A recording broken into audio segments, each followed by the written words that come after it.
Welcome to the kitchen sink. We will chat, we will make you think. You will not want to go to the loo. You could miss a lot if you had that poo. Stay and watch and join in. Yeah. Hello. Yeah. You're right. I am very well. Thank you very much. Good. Oh, how's your week been, sir? Very good. Yes. It's very busy, day job wise, very busy. Today, very busy taking my mum out. My dad's leg isn't well, and today my dad was very much like, take your mum out, because they've been together like 24/7 for weeks, and they've been going out very far because they can't. So I went down to the lovely Gower area because we are on restriction. Yeah, it was nice. Yeah. And yeah, did you hear the news about Mark Drayford going, we're keeping the English out of Wales from the hotspot? No. Yeah, our First Minister is like from, I don't know if it's going to be from tomorrow or what, or if it's now. But if anyone could tell us, is this now or what? But Mark Drayford is like, he doesn't want people from the hot spots of England coming into Wales and spreading disease everywhere, which I think is just hilarious. We're all riddled. We're all riddled. Mark Drayford, we're all riddled. It's too late now. And it makes me laugh because, like, are you closing Cardiff Airport then? Are we not allowing people in from abroad then? Are we... No, just the hot spots of England. Like, and Scotland and Ireland, all the rest. I'm just like, I'm in despair, frankly. But hello, everyone. Hello. Kyle. Hi, Ray. There we go. Very We've got nice. here, Kyle's here, and hello. A new start time clashes with Dougie's evening meals a bit late. Hope your dad's leg gets well ASAP. Thank you. He's feeling better today, but hopefully we can do a fire in the garden bonfire soon. But yeah, thank you for that, Ray. Look at that. They're getting involved on the chat with each other. That's cute.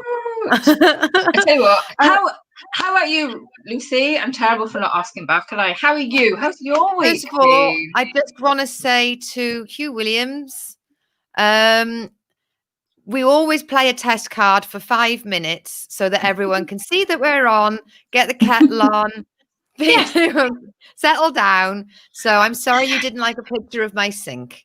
Yes, I'm terribly sorry, Hugh. I know. Yeah, cheer up. We've been on 2 seconds. He's like, well, this sucks. Screw you, Hugh. Wait till we get drunk. It gets better then. Exactly. And I'd like to just say hello to our viewers in Canada. Screw you, Canada. Oh, yeah. I'm not sure. Yeah, it could be Lars. It could be Harry Belafonte.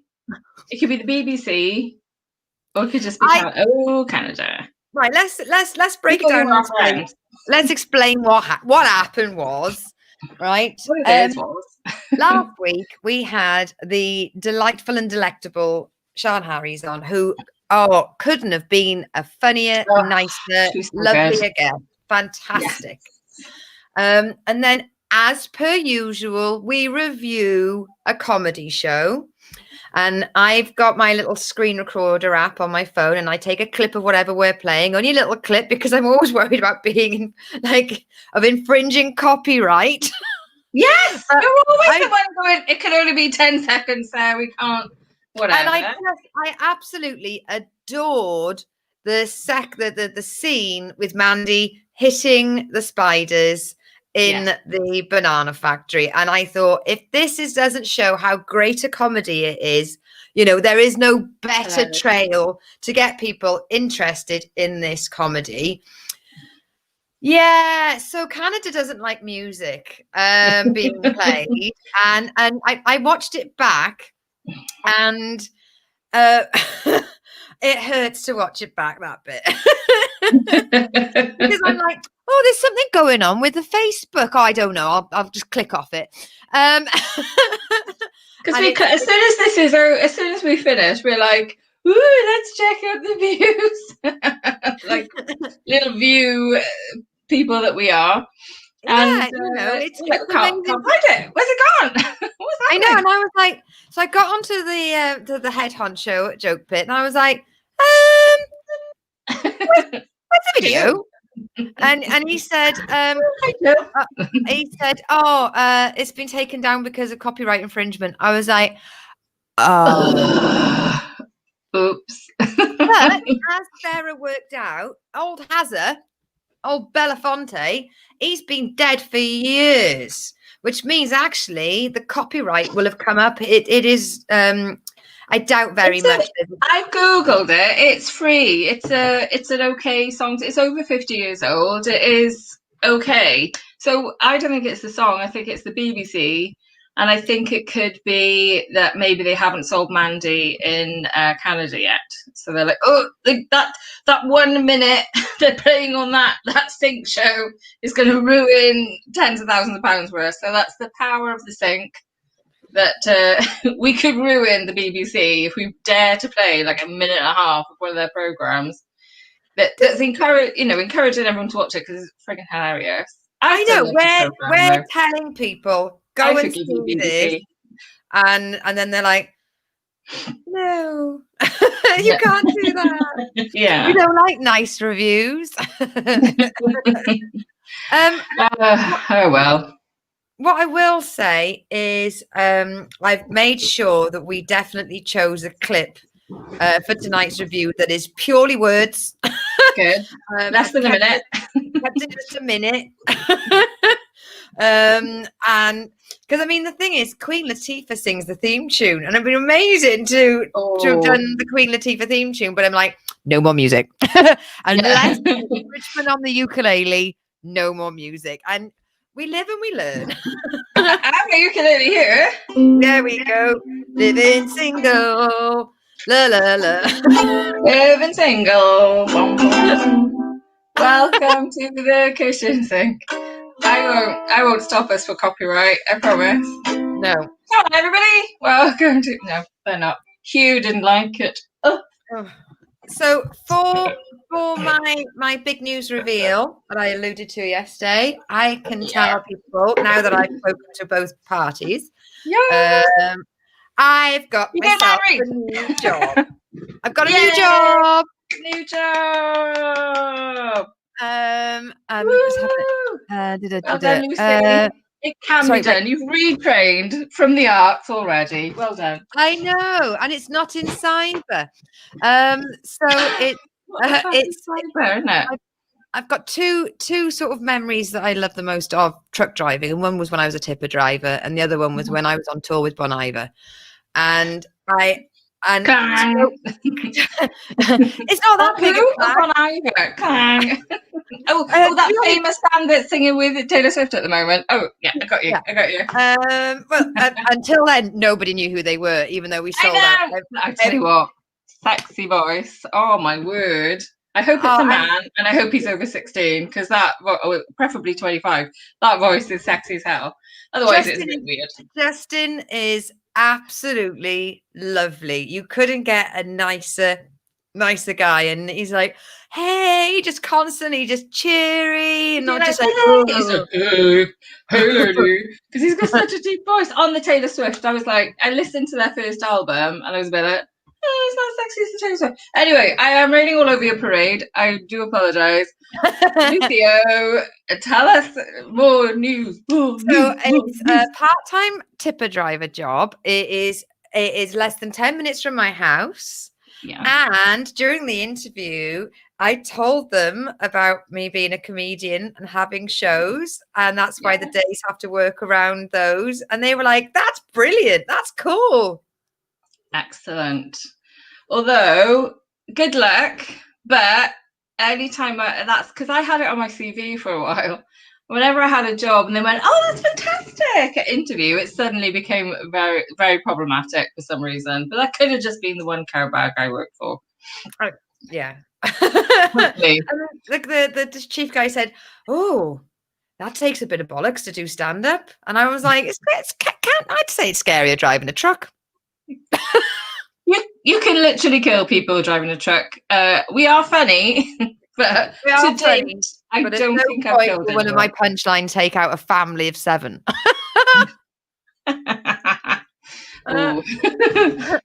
Bit dark. It's amazing. So I was like, it's like the loose show on Tuesday, and then I perform in America. That's why I can't do Wednesday mornings. And then I got the Kitchen Sink, which is a comedy chat show on Thursday night. And we tend to stay up late talking about it afterwards. So it's not that I can't work those days. It's just if you wanted me to be the first truck out at 4:30 in the morning, that's not happening. Start at lunchtime, I'm there.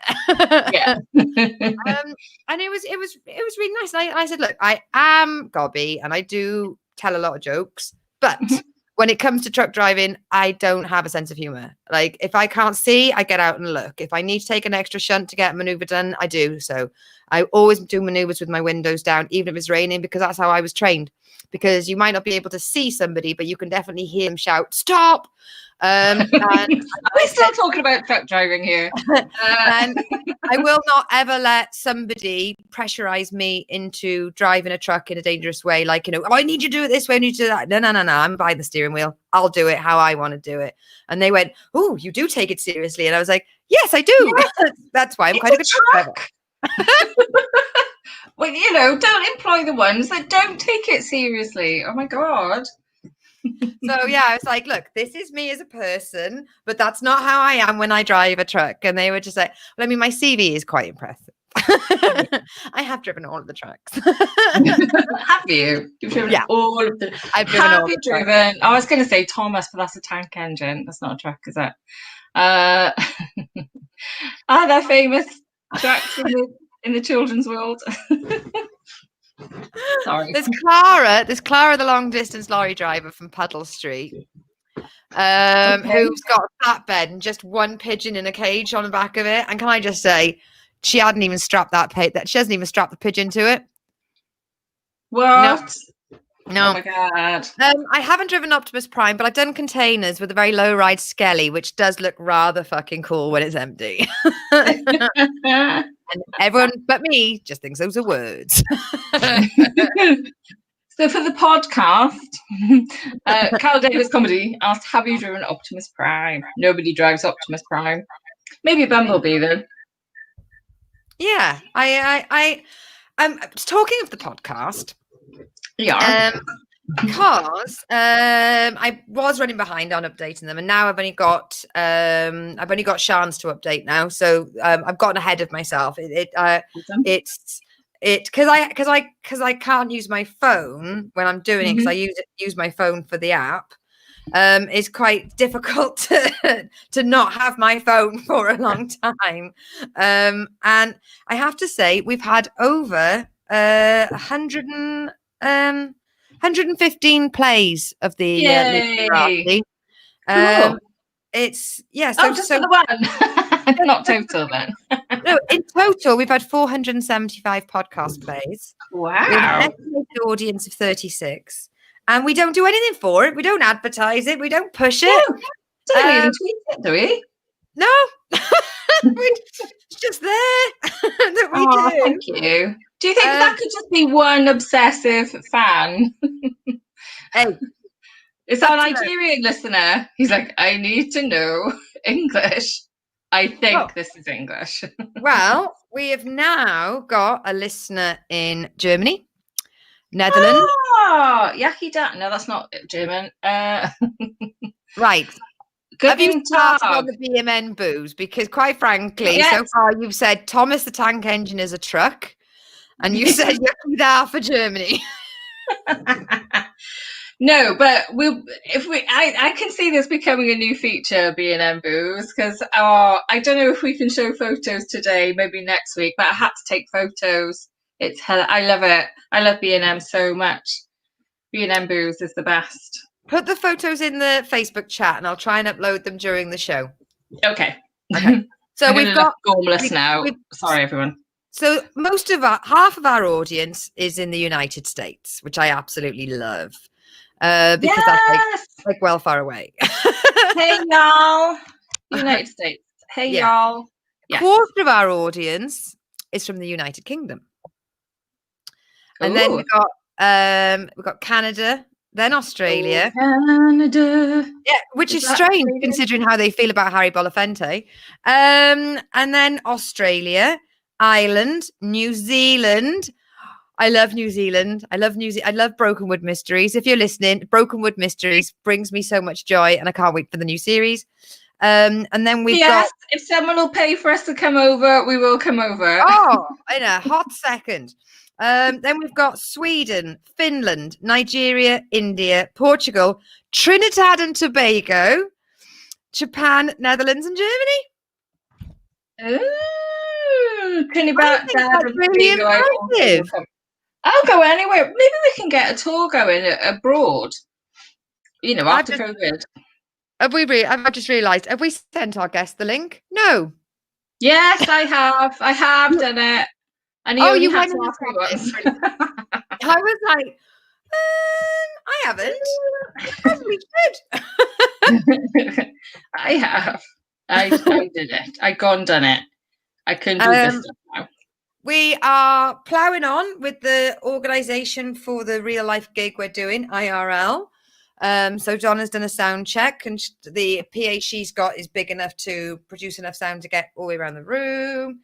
After I come off here tonight, I'm going to blast every local forum near the venue with the posters and I've been writing up a big blurb about how we're taking it seriously, how there's hand sanitizer, where you wear a mask when you're not sat down, we're doing table service. I want to not just stick up the poster and go come to the gig. I want them to know that we're taking it seriously, because there are some places that aren't, and especially as we've just done that tier 1, tier 2, tier 3 thing, which isn't very clear. What tier are you in, Lucy? Obviously we're a tier 1 because we can be trusted. You wait. I'm gonna come and visit and lick every lamppost. Oh, you're doing it. It's a difficult thing. I mean, Chris Choppins put on Facebook the other day, like, who else has been affected, not just the arts. And I was reading something. I mean, think about nightclubs. They haven't been open in 7 months. Whereas comedy. Can you imagine how much they must honk, those nightclubs?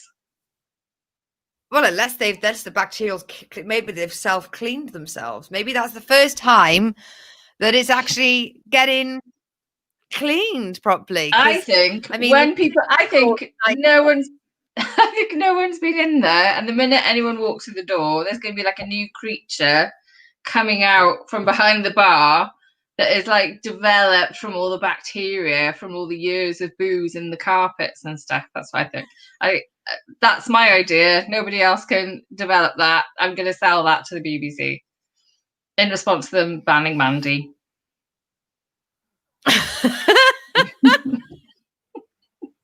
And I did talk all over you. I'm so sorry, Lucy. I know it. I know what it's like, Sarah, because you don't get out very often. I know. I'm happy with my mum all morning. I love my mum. With nightclubs, they haven't been open for 7 months. And then with DJs, that's,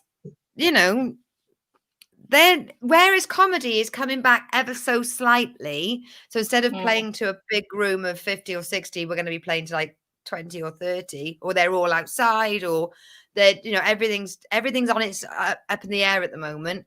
But for a DJ or a nightclub, that's it. Yeah. You're not going out. Sorry, the cat just meowed at me. You're not going out. It's too late. But I mean, I know that Chris Smiles and Stephanie Hurst, they do DJ they'll do like a Facebook Live or an Instagram. I don't know how Stephanie Hurst is doing it on Facebook Live, because quite frankly, those songs must be bloody copyrighted. Yeah.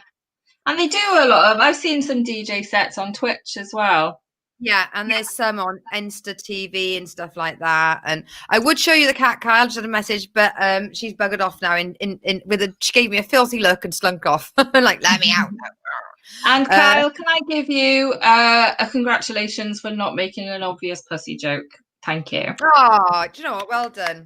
Yes, well done. We appreciate it. But yeah, shows you pussy, Lucy.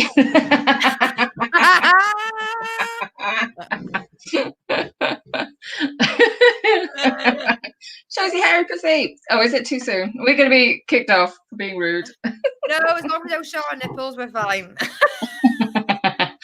Well, I can't promise.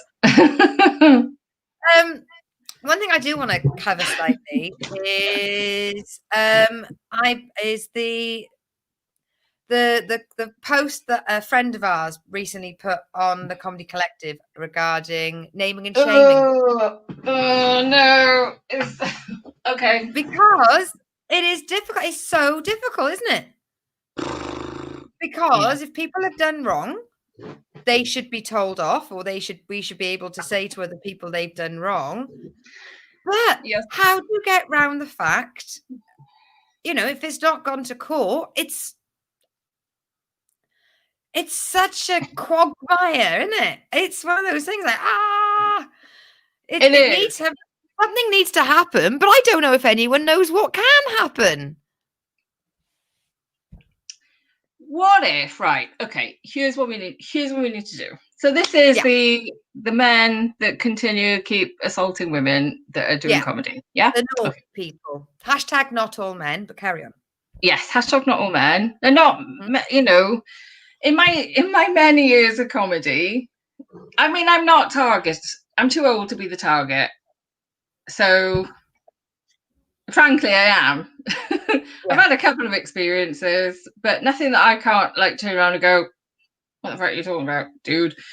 There's a little bit of that. Women generally, we have to protect ourselves, and we have our ways of protecting ourselves. Yeah. But why should we have to? It's so boring. Why can't we just live and just have, do you know what, right? I've been thinking about in terms of comedy. Yeah.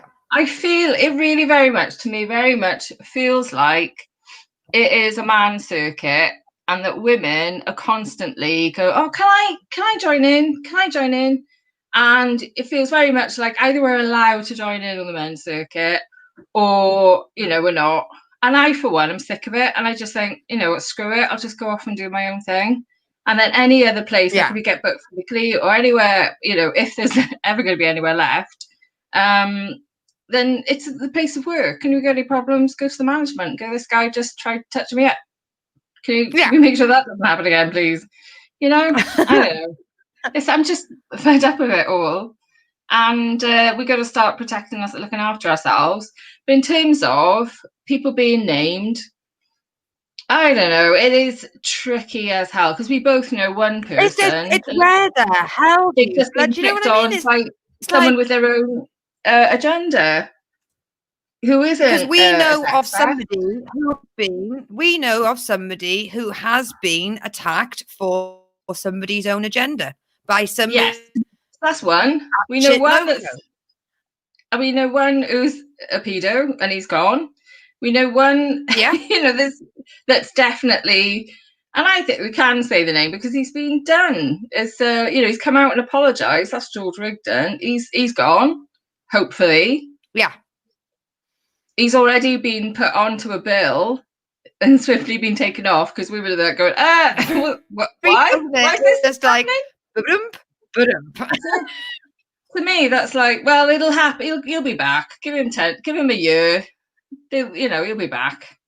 Because people, it's down to everyone going, men and women. It's down to all of us to go, but this guy's a creep. Why is he on anybody's bill? We've just got so many issues with the comedy scene. And the biggest one, I think, at the moment, much bigger than, not bigger, but it's threatening the whole scene, is the lack of government funding. Yeah. Some have got it, some haven't. I think that's a big issue, really, because without that funding, the big clubs, there is no comedy scene, and we'll all be very safe then, won't we? I have really noticed because when you're a comedian, you got all your friends are comedian on your Facebook, and you find your targeted ads come up a lot for comedy gig here, comedy gig there, comedy gig everywhere. And I have to say, one good thing is it's not just all white male. There's a lot of people of color or BAME, Black and Middle Eastern. Do you know what I mean? It's not just white man, white man, white man, white man. But what it is just man, man, man, man, man. We're diversifying the men, but the lineup are bloody sausage fests. I think it should be weird when you see a lineup, right? So everyone watching us now, if you see a lineup that's all male, can you please just make a little comment going, this looks weird. Where's the diversity? You don't even have to say where are the women. You can just say, where's the diversity? Let's just hashtag where's the friggin' diversity? Or where's the diversity? It's shorter. But yeah, I would love for anyone to comment and go, this looks weird. Yeah. It's just white men, or it's just men. It's weird. Yeah. Half of the audience are women.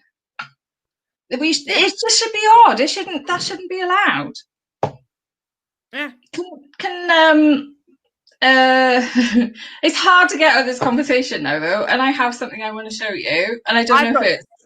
I've got something I can show you because I've already done it. Bang! Go on then. Hey! Oh, now this is what I love. B&M booze time, right? So this is Cockariba. Ooh.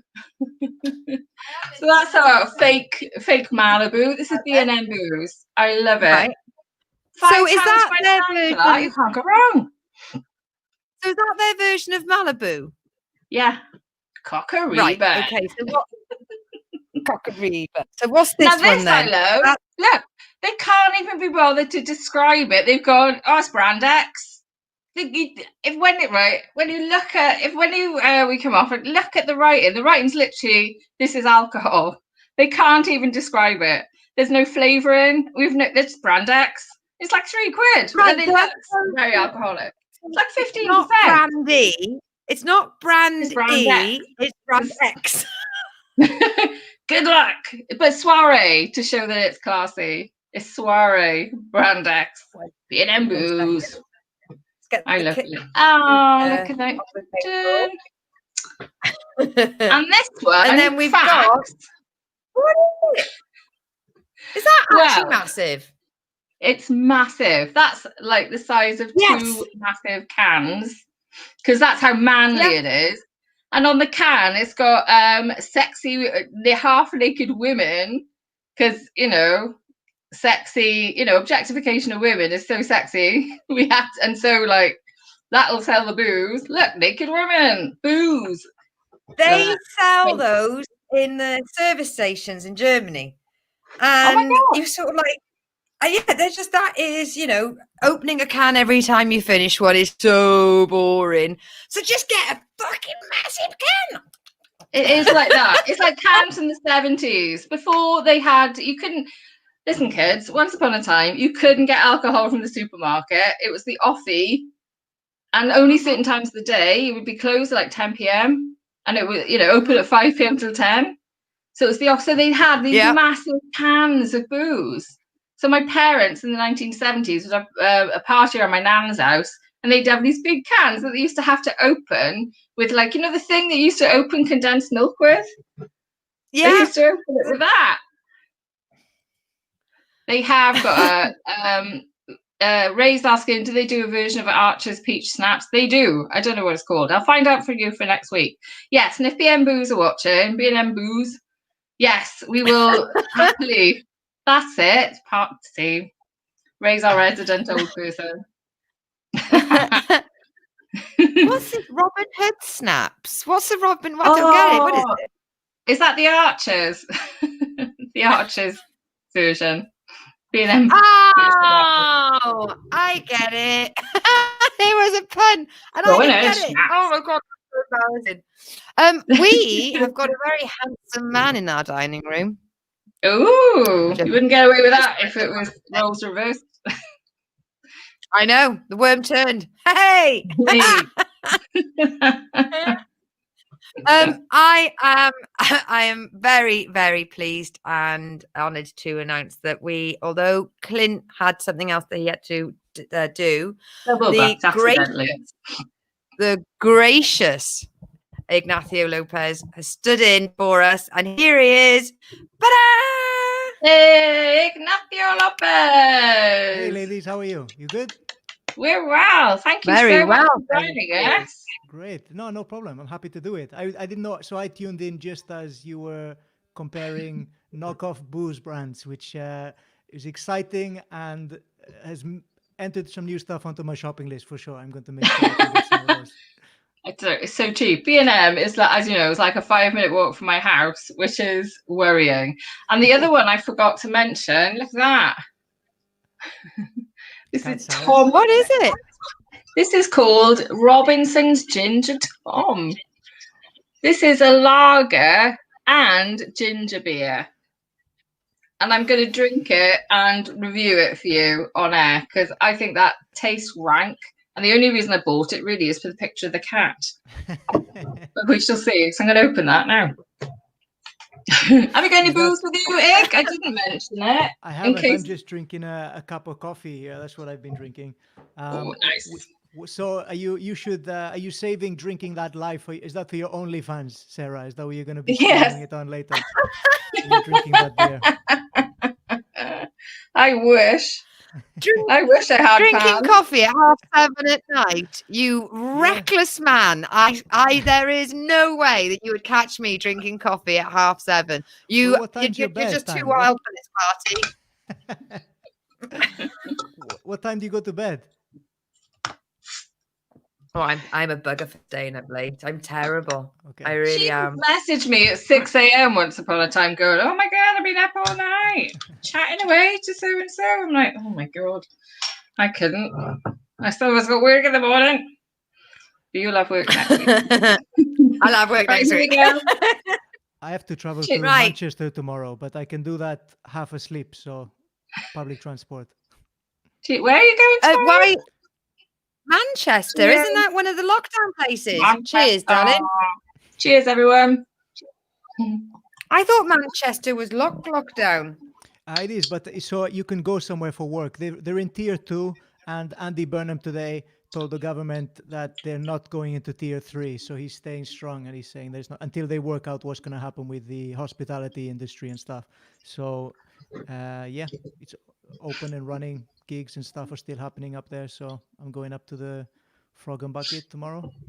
Yay! Oh, that's tomorrow night. I wish I could go with you.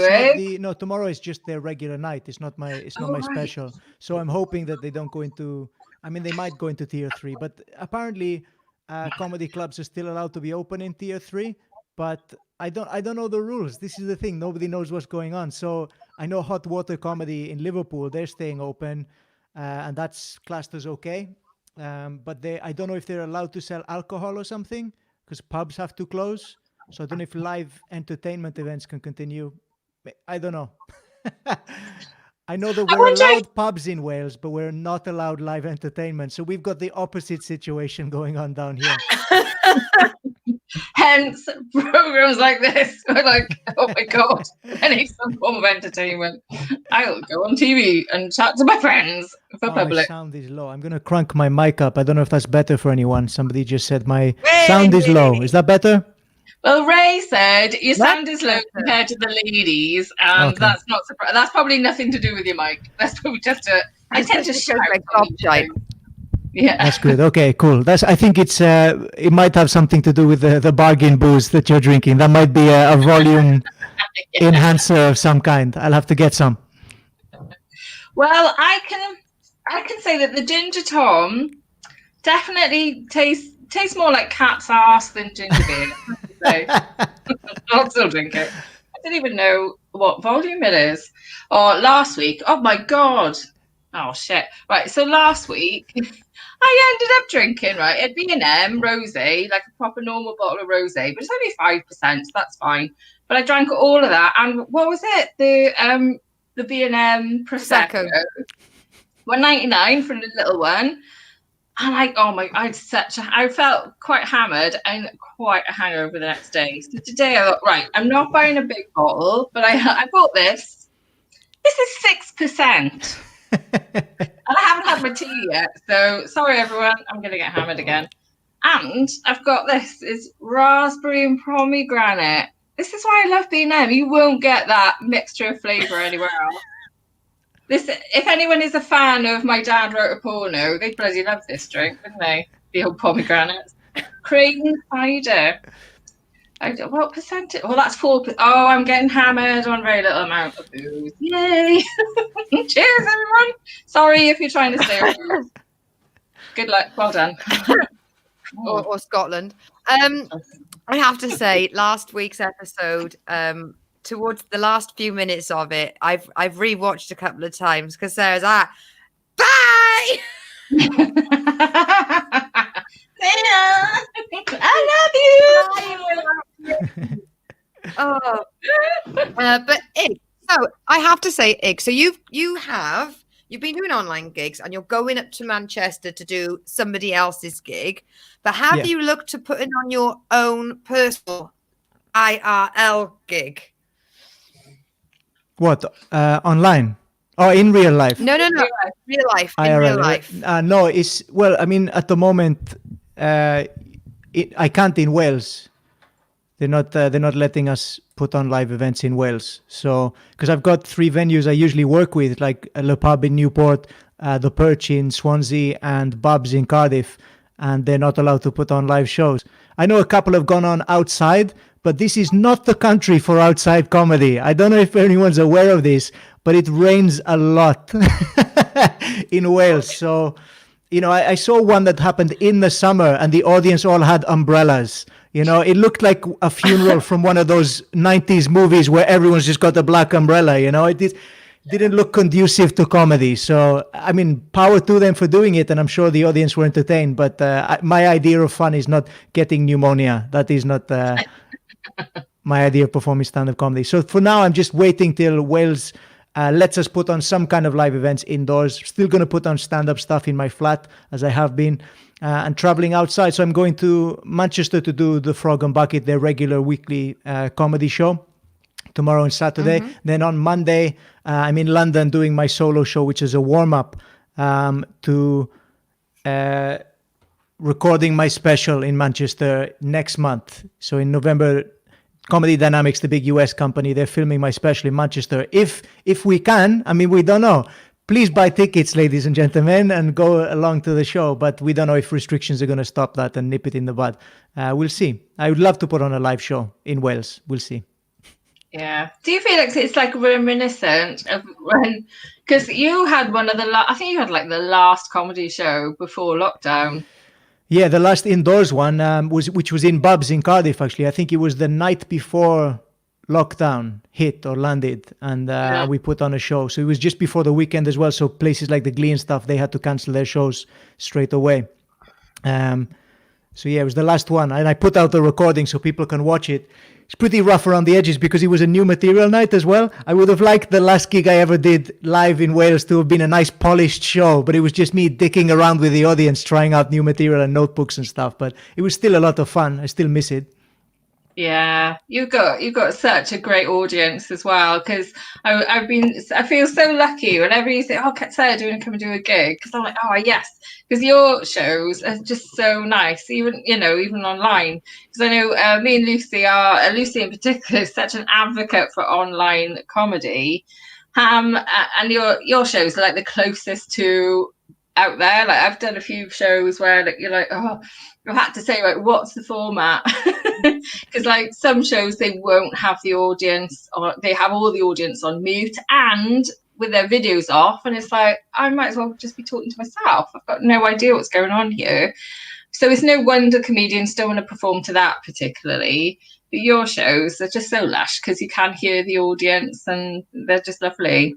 So I waited for a long time to put on my own because I did a few for some big comedy clubs where like, oh, you come and do our live, you come and do a show, it's a ticket split and stuff, and you do it, and it's you on Zoom to maybe the sound guys and the MC, and you can't see the audience. It's just going out on YouTube. So you're just seeing comments coming up. As we are on this, we're getting comments. I've had some questions here. Do I consider The Mighty Ducks as the worst sports movie ever made? No. If you listen to the podcast I did with Ben van der Velde about movies, I answer the question there.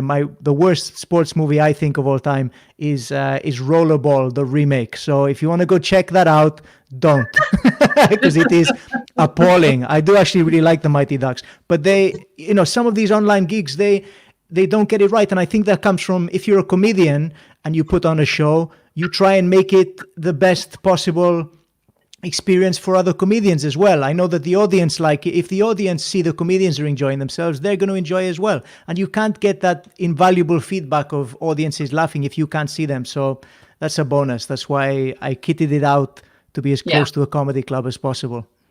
Yeah, and it really is. And as someone who's gigged all over, it really is very, very good. Excellent. Thanks. Thank you for doing it. You were very funny last night. Yeah, thank you. I really enjoyed it. It was so much fun. And for the first time in months, I've actually started thinking of other material as well. Because that's the trouble. When you haven't gigged for a while, you're like, it kind of, leaves you a bit. Because unless I've got a gig in the diary, I don't really think of stuff. I'm like, kind of don't want to practice. So yeah, I'd love to do more regular stuff. And I'm kind of half thinking about possibly, I don't know, it's a half thought. So I need to think about stuff. You know what I'm like?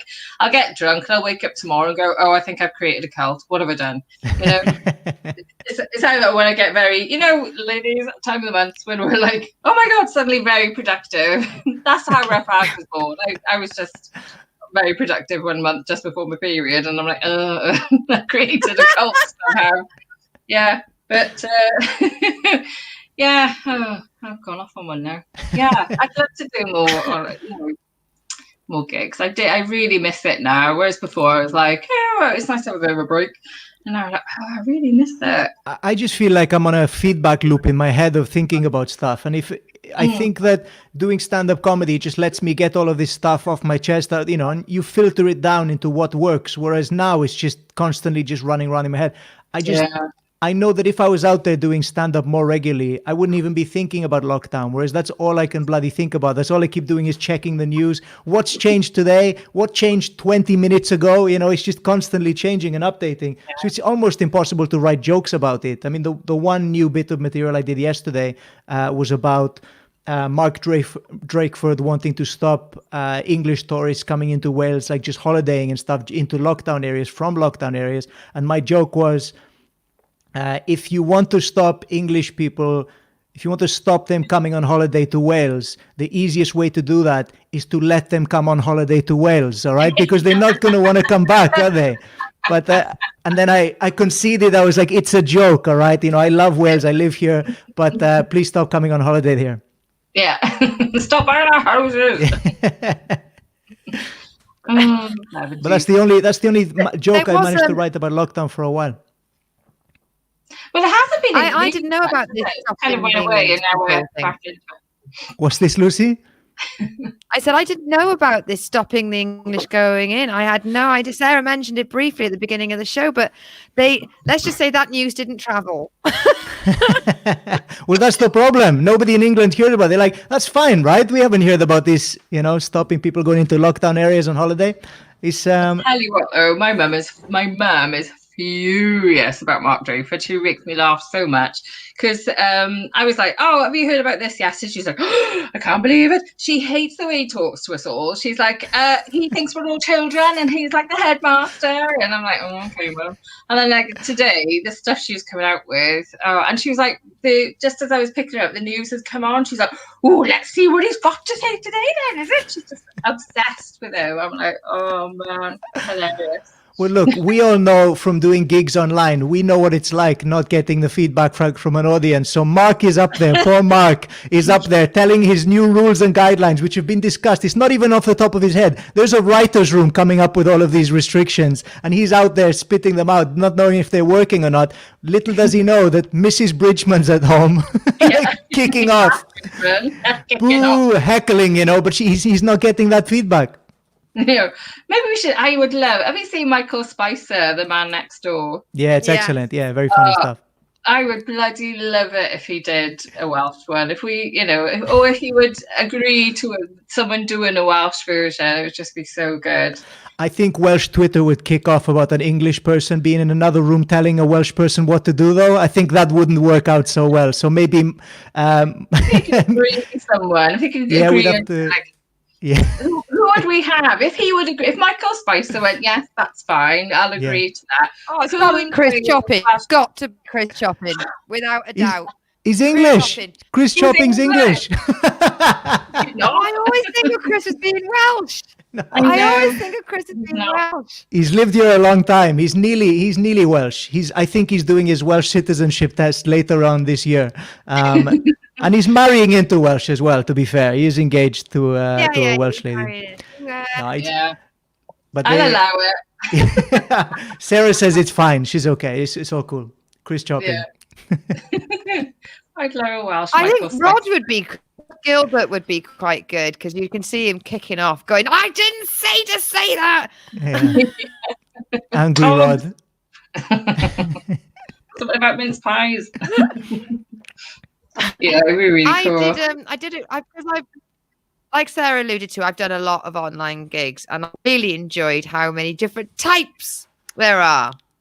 And I have to say, though, I did one at the very beginning for John Pearson, and you do it on Skype, and then he streamed it out. I don't know if he's still doing it like this, but it was just that you perform, and all you've got is him. You've got no sound, so you don't know, and you can't watch the feed at the same time. And he's just prepping the next comedian. So you're doing your stand-up to him doing this. And like, if you sort of, so you can see him go, you're like, yes, that one was funny. That one was funny. No, I think he's changed the format a little bit now. I do think you get some of the audience. He gets his front rower included. They're involved as well. So you do get to see some audience members. It's saying we're having problems streaming to Facebook. So I don't know. What I'm doing is I'm going to remove it and put it back on. Oh, there we are. That's what it's suggesting. Yeah. And because I have to say, we have any, so it is not... It is not a Calypso issue. Last week, Ignacio, we played a little clip of a comedy show that had a bit of music in it. And because of that, we got hung, drawn and quartered for it. And the message came up saying Facebook is having problems. And I was like, oh, whatever, bloody technology. I had no idea that we were being put on the naughty seat for playing Harry Belafonte, the banana song. The banana boat. No, that's not it, is that? Sarah sang it last week when she was drunk. 8 foot, 6 foot, 7 foot high. Daylight coming, I wanna go home. What are the words then? Come on, Lucy. No more. What are the words? I don't know. No, we're not singing Calypso. We're banging Calypso from the show. Yeah, because also if we hit the right notes, Facebook's algorithm will recognize that as the song and they will remove it. So exactly. Harry Belafonte. I just want a sideways move, just that quickly. I went to see my friend's very elderly father with her a couple of weeks ago, and when we were there, I put your quiz on, and the three of us played your quiz. Oh, and great. And it was such an enjoyable time. I think there was one question there was a couple of questions you put up, and he didn't know the answer. The old boy didn't know the answer. He was like, "This is bloody stupid," and he's heckling you.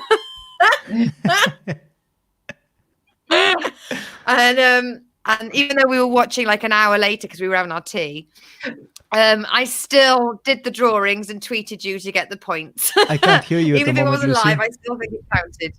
Hang on. Oh, can you hear me, Sarah? I can hear you. So, can you hear Essig? Can you hear me? No, he's having problems. I can't hear anything. Oh no! I'm gonna write when on he here. said that, my heart went right Is it into just my my mouth. end? I thought It's your end, darling. It's just you. Message him in the private chat. Yeah. Oh, we can hear you each other. I think it's fixed. It's okay.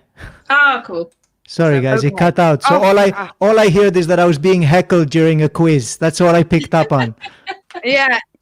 So he didn't know a couple of the questions, and because he didn't know the questions, they're stupid questions. Because if someone does a question, they instantly get put in the pile of bloody questions. Who wrote this quiz anyway? And then even playing, because we were just an hour late getting to it, I still took the pictures of watching my friend draw with her mouth, with a pen in her mouth. Trying to draw was brilliant. So I would just want to say thank you very much for very enjoyable entertainment. And there was, a big age gap between us and my friend's dad. He's sort of late 80s. And we all had a wonderful time. So thank you very much for that entertainment, sir. No problem. It's been fun. It's kept me. It's helped me to know what day of the week it is because I do it every Saturday. So it rolls around and I'm like, holy shit! It's been another week. It feels like yesterday I did the quiz, and I work on the questions through the week. This week I'm going to be doing it from the hotel in Manchester on Saturday night. A couple of weeks ago I gigged in Liverpool, and that was from the hotel in Liverpool. And midway through the quiz, the fire alarm went off in the hotel. So I was like, do I evacuate? And then it stopped. And I was like, okay, I'll carry on. And then it went off again. And everyone playing the quiz was like, get out of the hotel, Ignacio. So I got out and I just left it streaming. So that stream could have just captured the burning down of the hotel I was in Liverpool. But thankfully, it was just some dickhead smoking in their room. So it wasn't an issue. Yeah. I really want to picture you standing outside with a hairnet on, pretending to be Nan. Yeah. Are you enjoying doing the quiz? You need to let me back in. I'm doing an online quiz. It's very important work. Don't you know who I am? Yeah, I enjoy doing it for sure. Like it's one of the few things I do in the week that doesn't feel like a chore. Like I just enjoy, and it's fun connecting with people. It's quite closely related to comedy as well. I try and make it funny. I try and have fun, and I chat to people what they're up to and what they think of the quiz. People come up with funny team names, obviously. I think it's got all the best aspects of a pub quiz, but none of the negative parts. For instance, like there's nobody taking it that seriously that they're kicking off about questions and, throwing pints at one another and moaning about it. Also, because there's no prizes, there's nothing to win. People haven't paid £3 in advance like you do on pub quiz week down the local pub. So they play, and then people can tip afterwards if they've enjoyed, which is great. And it's kept me alive, to be honest. That's what's paying all of my food shopping and stuff. So wow. I'm really glad that, maybe the government didn't think, you could diversify into the pub quizzes when they were talking about, hey, the art sector can just retrain. Well, to be honest, I don't think I wasn't expecting to be doing it 31 weeks in a row, which is what we're coming up to on Saturday. They've been doing it every week with, I've learned more about ridiculous things of trivia I never would have known in my life by doing this quiz and researching it. And I can pretty accurately tell you how tall anything is in toilet paper rolls now, because that is what, as one of the stock questions of the quiz, is using that as a measurement. Ray was asking about that earlier, and I was like, wow, you're talking, because unfortunately for me, my family have decided, because it used to be on a Friday night and now we're on a Saturday night, so they very rudely overact, and I'm very sorry, Ig, I love you very much, but I have to put my family before the I've been bumped by another network. I feel like Conan O'Brien being shafted by Jay Leno. That's what I feel like right now. Oh, and I have titles that I make my pet. I've sung a song and I have titles and I make everyone in my family go, come on, everyone. I introduce myself, even though I that's all I do. Because we do the family quiz song. It's hilarious. I love it. But yeah, I want to do it. Next time we don't have it on a Saturday, I'll be in on your quiz, because your quiz is very good. Where do you get your questions from? all over the place. So sometimes I will just sit there and I'll write a bunch of questions and then look up the answers. So I'll just think what I want to ask questions about and then look them up. I also go on like trivia websites for some stuff about like animals or whatever. But I usually, like for the Liverpool one, for instance, I just sat there and I just looked up as much information as I could about Liverpool and then tried to ask obscure questions about that. I didn't want Steven Gerrard or the Beatles to be the answer to any questions, because it's an old joke that somebody did a pub quiz in Liverpool. They answered Steven Gerrard or Liverpool for every answer and they came first. So that's what I wanted to avoid. I was quite happy about that. Can we talk about, only because you mentioned it last night, Show Me the Funny? Yeah. We don't have to go into detail on it. It's okay. It's in the past now. It's, that's nearly 10 years ago. So I'm happy to talk about it. That show, I'm very happy, not for the comedians, but I'm very happy for whoever edited that show, that it did so badly in a primetime TV slot on ITV. They had one series and never came back, and they had you're going to have to fill me in, boys and girls. So there was a television show in 2011.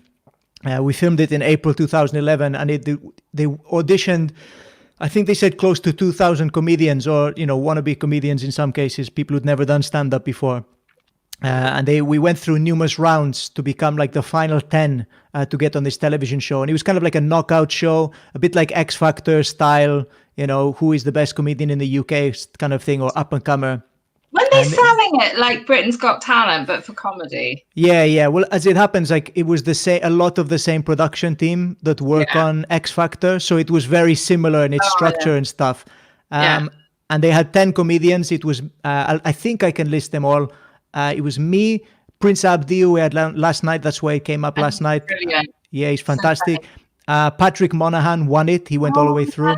Dan Mitchell from Cardiff, he was in it. Tiffany Stevenson, Ellie Taylor, who's gone on to massive success, in lots of different things. Stuart Goldsmith was in it again, like very, big comic. Prior to Comedian's Comedian podcast. Yeah, I think he was talking about starting it during the show while everyone was chatting. He was like, "Oh, I'm thinking about doing this thing," and like, look at the success that's gone on to happen. Who else was in the show? Rudy Liquid. Baby.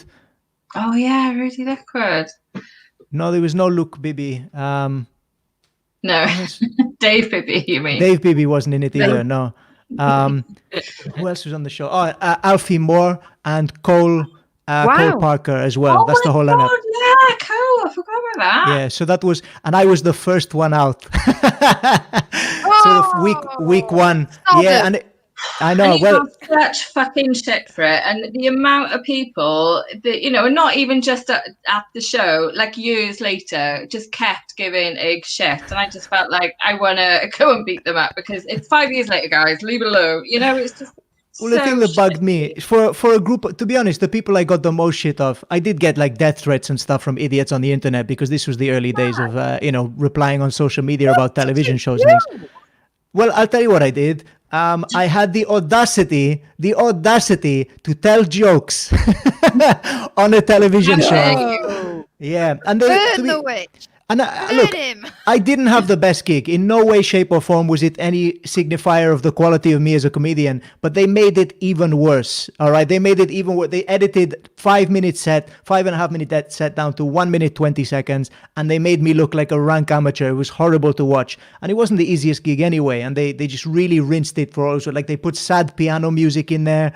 They cut to shots of the audience yawning during the break. They made it look like that was happening during my set and stuff. It was really painful stuff to watch. Watching that back on my brother's birthday on July the 18th, the week before it aired, or a couple of days before this, because they sent me a copy, and I had to sit there, watch it, and then I had to do a bunch of interviews with, I had to watch it with, like my family, and then get interviewed by a bunch of newspapers and Heat magazine, the Daily Mail, all phone interviews, The Sun. And what made me laugh is like how many people spoke to me, and all they wanted to know about that week, all they wanted to talk about was my opinion on Jonathan Ross and Russell Brand getting kicked off their BBC show, because that had happened that week. And they were like, "Do you think it's terrible what they've done?" And I was like, "I don't really care, and it's got nothing to do with me. I don't care." And they were like, "Well, don't you think that comedians can't say anything they want anymore?" And I was like, comedians say what we want. Like it's, that censorship debate's been going on since then, 10 years, and it's still raging, and it's bullshit. We say whatever we want on stage. It's up to you what you say on stage. We're our own editors. But for that TV show, I was not my own editor. I got edited to shit. It was shit. And it was, when you watch it, it's like, it's hilarious how shit the editing is, how obvious they went, right. Because this is my theory. And I'll tell you the reason why I brought it up in a moment. But my theory is, in the talking bit, the head to head, as part of your like on-screen persona at that time, your on-screen persona, your comedy character is like an arrogant Spanish guy. Yeah. And he was like, you were like, yeah, I'm going to win. And when I saw that, I was like, oh, he's out. He's out first then. Because you can't, if you watch like Bake Off, all of those shows, I'm a Celebrity, all of those shows at that time, they'd always have one shot of one person going, yeah, I'm in it to win. And they'd be out first. The Apprentice, very much like that. And it makes everyone laugh. Hubert, isn't it? And I was like, oh man. But the only reason, it was when you watch, you're like, are you fucking kidding me? Do you know what I mean? And I'm just so impressed that you got on the show in the first place, because like you say, there were 10 people on it, about 2,000 people would have applied and auditioned for it and everything.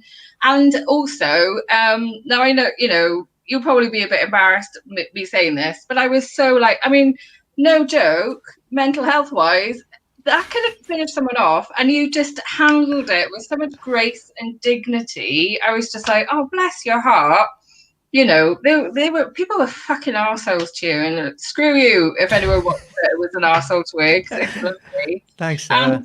And that's all right. And the reason I brought it up is because you mentioned Liverpool a lot, and it was Liverpool, wasn't it? Yeah. Well, I felt like I was cursed with Liverpool because we have it filmed in Liverpool, and that's what we're looking at. I was worried that maybe the people of Liverpool hated me or something. But since then, I've just had great gigs in Liverpool. It was absolute, I was putting that pressure on myself in my head about what it was. And it did knock me back. The show, it was incredibly tough to get over.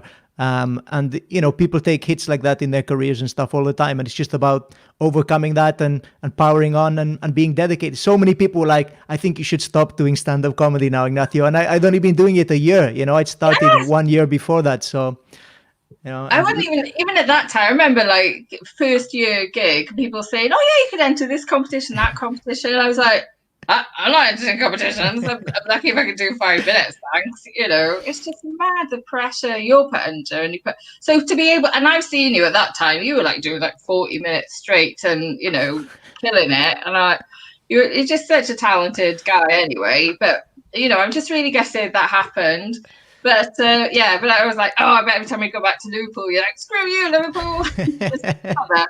No, well, to be honest, like the gig itself wasn't that bad either, and like I had a really good time on the show. It was just, I think the gig was a bit flat. You wrote jokes for it, like you were supposed to, and there were definitely acts that didn't and kept not writing jokes. I've learned a lot. I was very naive. I followed the rules to the T. So they were saying, the rules they told us about the show were like, you're not allowed to mention the television show on stage. You're not allowed to tell jokes that you've written before. It has to be 100% new stuff that you've written specifically for this show this week. Yeah, they all followed that rule. Well, I think everybody else saw that week. They were like, oh, as soon as they saw what had happened to me as well, they thought, oh, okay, we know what to do now. And, to be fair, though, other comedians did as well. Like Ellie Taylor wrote a bunch of new stuff that first week and smashed it. And I think even the older comics who'd been going a lot longer were like, holy shit, we really need to up our game if somebody saw. Because I think Ellie'd been only going a few months longer than me as well. So it was exciting. And like I said, I've learned a lot. Like mainly about control over my own work and what I'm putting out and stuff. So I'm very careful about what rights I sign away, non-disclosure agreements, which if that show had gone well and they're still making that show today, I think they'd have a problem with me slugging it off. But because everybody's trying to pretend they weren't involved with that show, even the production team, I've got no problem saying it was a piece of shit.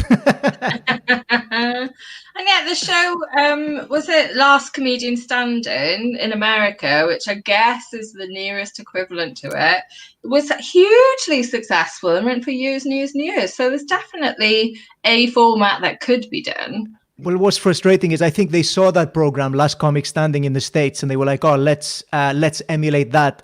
And then they just rather than just letting comedians tell their best jokes and like going head to head with one another, which is the best comedy format. It's just comedians telling jokes. I don't know why there's this fear in the UK of television formats. They're like, we can't just have comedians telling jokes.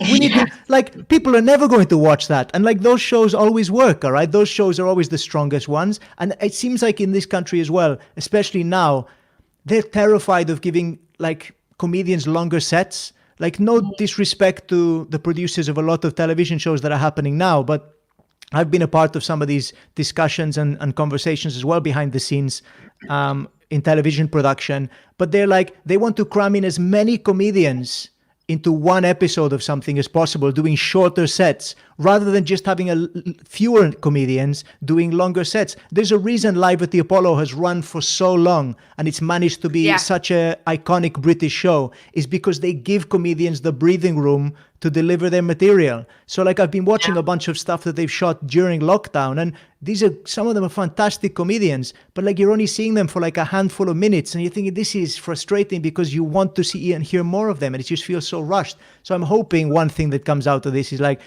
they've identified the comedians that are any good from this stuff and they want to give them some more time. But British television are terrified of making stand-up comedy shows, and I don't know what the problem is. I don't know what they're scared of. Yeah, and I've seen, I haven't watched the show myself yet, but I've heard talk of it on Twitter, the Jonathan Ross one. Have you seen that one yet? That's one of the things I was referencing, because there's great comics in it and everyone's saying like, why are you only giving them 5 minutes of screen time? You know, it's just maybe book fewer comedians and longer. Exactly. Yeah. I mean, and especially acts of that caliber. It's been a long time since they did a 5 minute, which, you know, early doors, you do loads of them, isn't it? It's a new act, new material night where you have to do 5 minutes, and some of them are like shorter. Like in America, everything's 3 minutes. That's hard. It's so hard to get to do. Just come on and go, here are some jokes, dead eyes. You know, you can't. One of the first online gigs I did when in lockdown was for Comedia, and they sent me the email and they were saying, oh, it's you're doing, I think they said 6 to 7 minutes.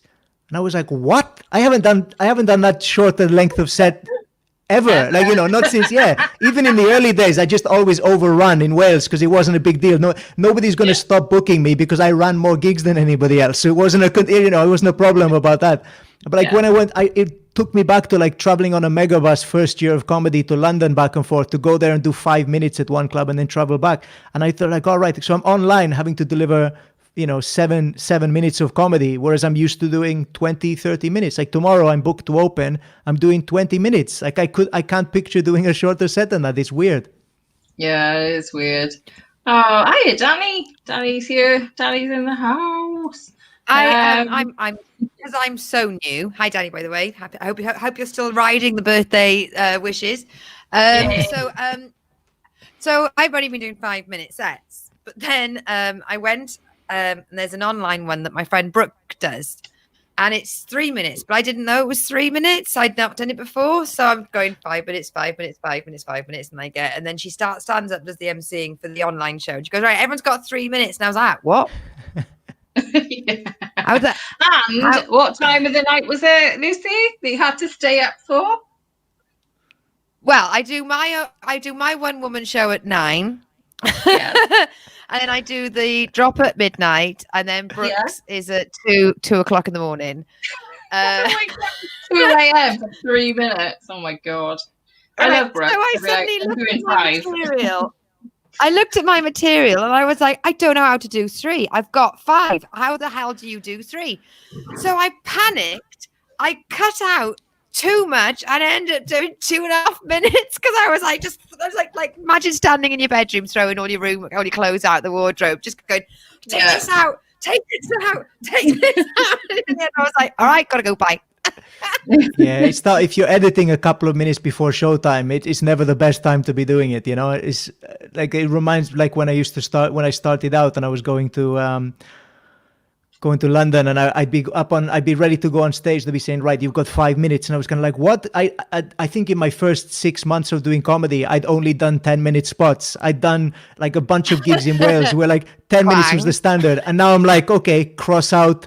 Do I cut out the beginning of my set, the middle, the end of my set? And I'd written them all like a kind of with an arc, so it had a beginning, a middle, and the end, he said. So it teaches you to be short and succinct, which is great. But once you get to a caliber where you've got 20 minutes of jokes, it's frustrating then having to go, you gotta cut that down to 5 minutes or 7 minutes or whatever. So yeah. But I feel your pain, Lucy. Ray just mentioned as well, one woman show. I hope your mother's not listening, because she is my unofficial producer, and also my mum's gone out for a meal, so I can say whatever I want. Ooh, get the house keys now. I'm not scared of her. She's not here right now. I can say whatever I want. Yeah. Do you mind me asking, Ig, what's your strategy for a Club 20? Because Lucy is newer to comedy. Mm-hmm. She's, coming on very nicely, though, I have to say. And I think, maybe, people should book her at some point. But she's doing very well. But what is your strategy for a 20-minute set, would you say? Well,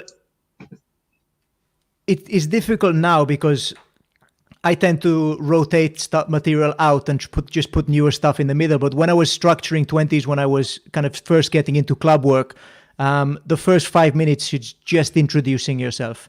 It's just every joke you can think of to spell out to the audience who you are, because that's what the audience are listening to, really. They're not listening to jokes, they're listening to you. So you really need to get them on your side before you go into anything else.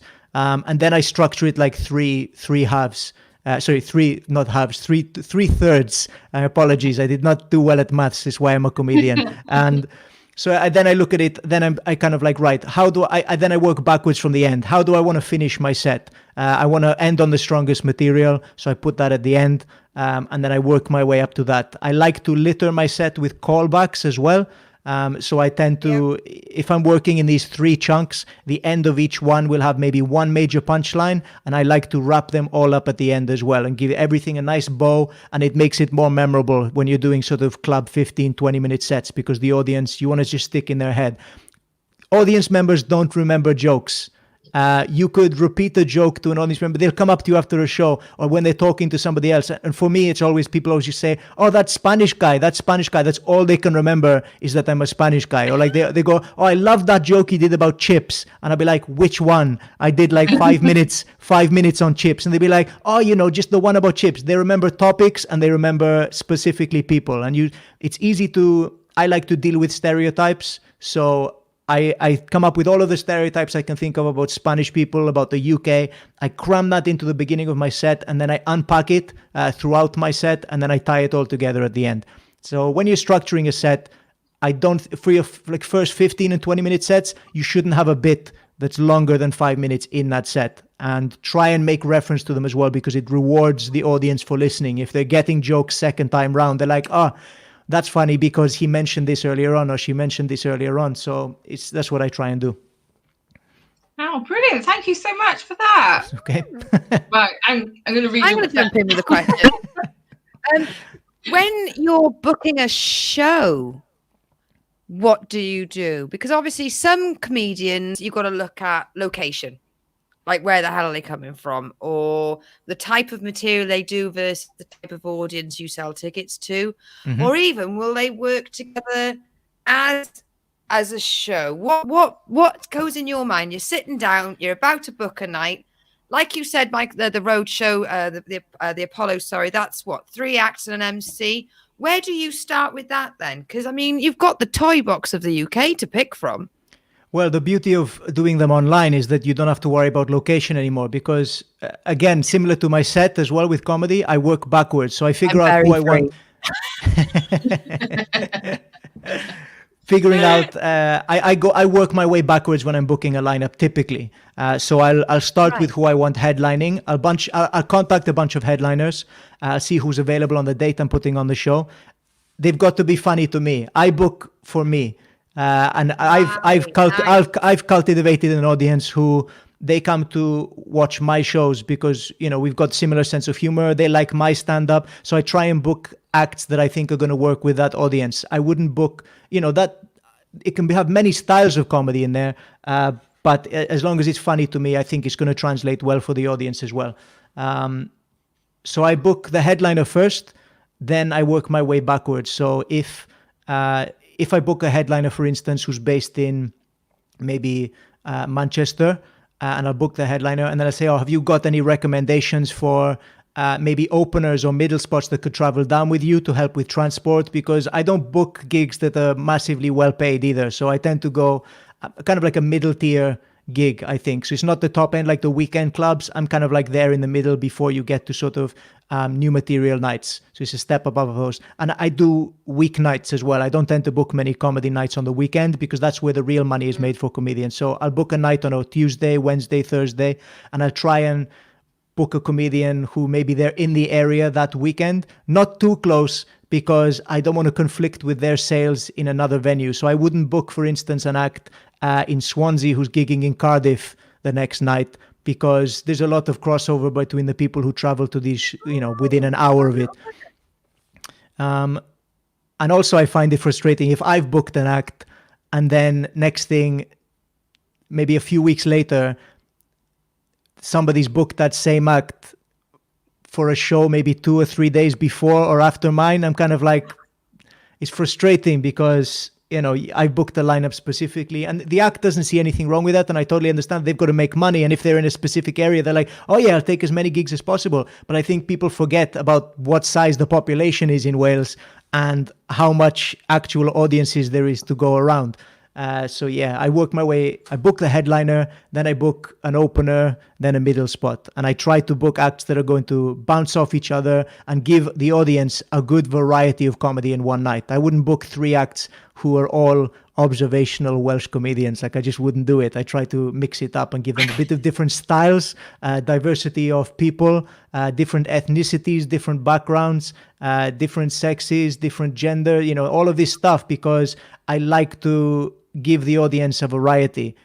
Otherwise it would be boring as shit. We don't want to watch, I love The Untouchables as a movie. I don't want to watch that as a stand-up comedy gig. All right. I don't want to just see a bunch of white men all moaning about the same shit. So that's what I'd like to mix it up a bit. Yeah, thanks, because yay. Yeah, go on. No, don't commend me for that. It's purely a business. It's purely a business decision I'm making. All right. I want to make it a good product, which is a comedy night. I want to make a good product, and I think you need a variety of stuff in there. That's why you need multiple ingredients to cook a good meal. All right. You need a mixture of stuff in there. It can't all be mashed potatoes. It's going to be the worst meal ever. Yeah, I've seen a lot of nights that it's not even mashed potato. It's just boiled gammon, boiled potatoes. Yeah, I'm seeing a lot of, since I've seen like comedy nights coming back, I'm seeing a lot. I'm just like, they're just 4 white men, more than before lockdown. Why is it just 4 white men on that bill? I just think it should be weird. People should look at that and go, that's odd. Yeah, why would you show me that? Some people call it out, which is good. I know Sarah Benetto was online saying lads, commenting that on every Twitter post she was seeing, which with a lineup. But it just gets tiring. Like I can imagine how sick of doing that she was and how frustrating it is for people. And like I completely get that. The only thing I feel like I can do constructively is to make it an effect in my comedy nights and make sure that my nights reflect a bit more of what's going on in the circuit, rather than, oh, here's just 3 of my mates.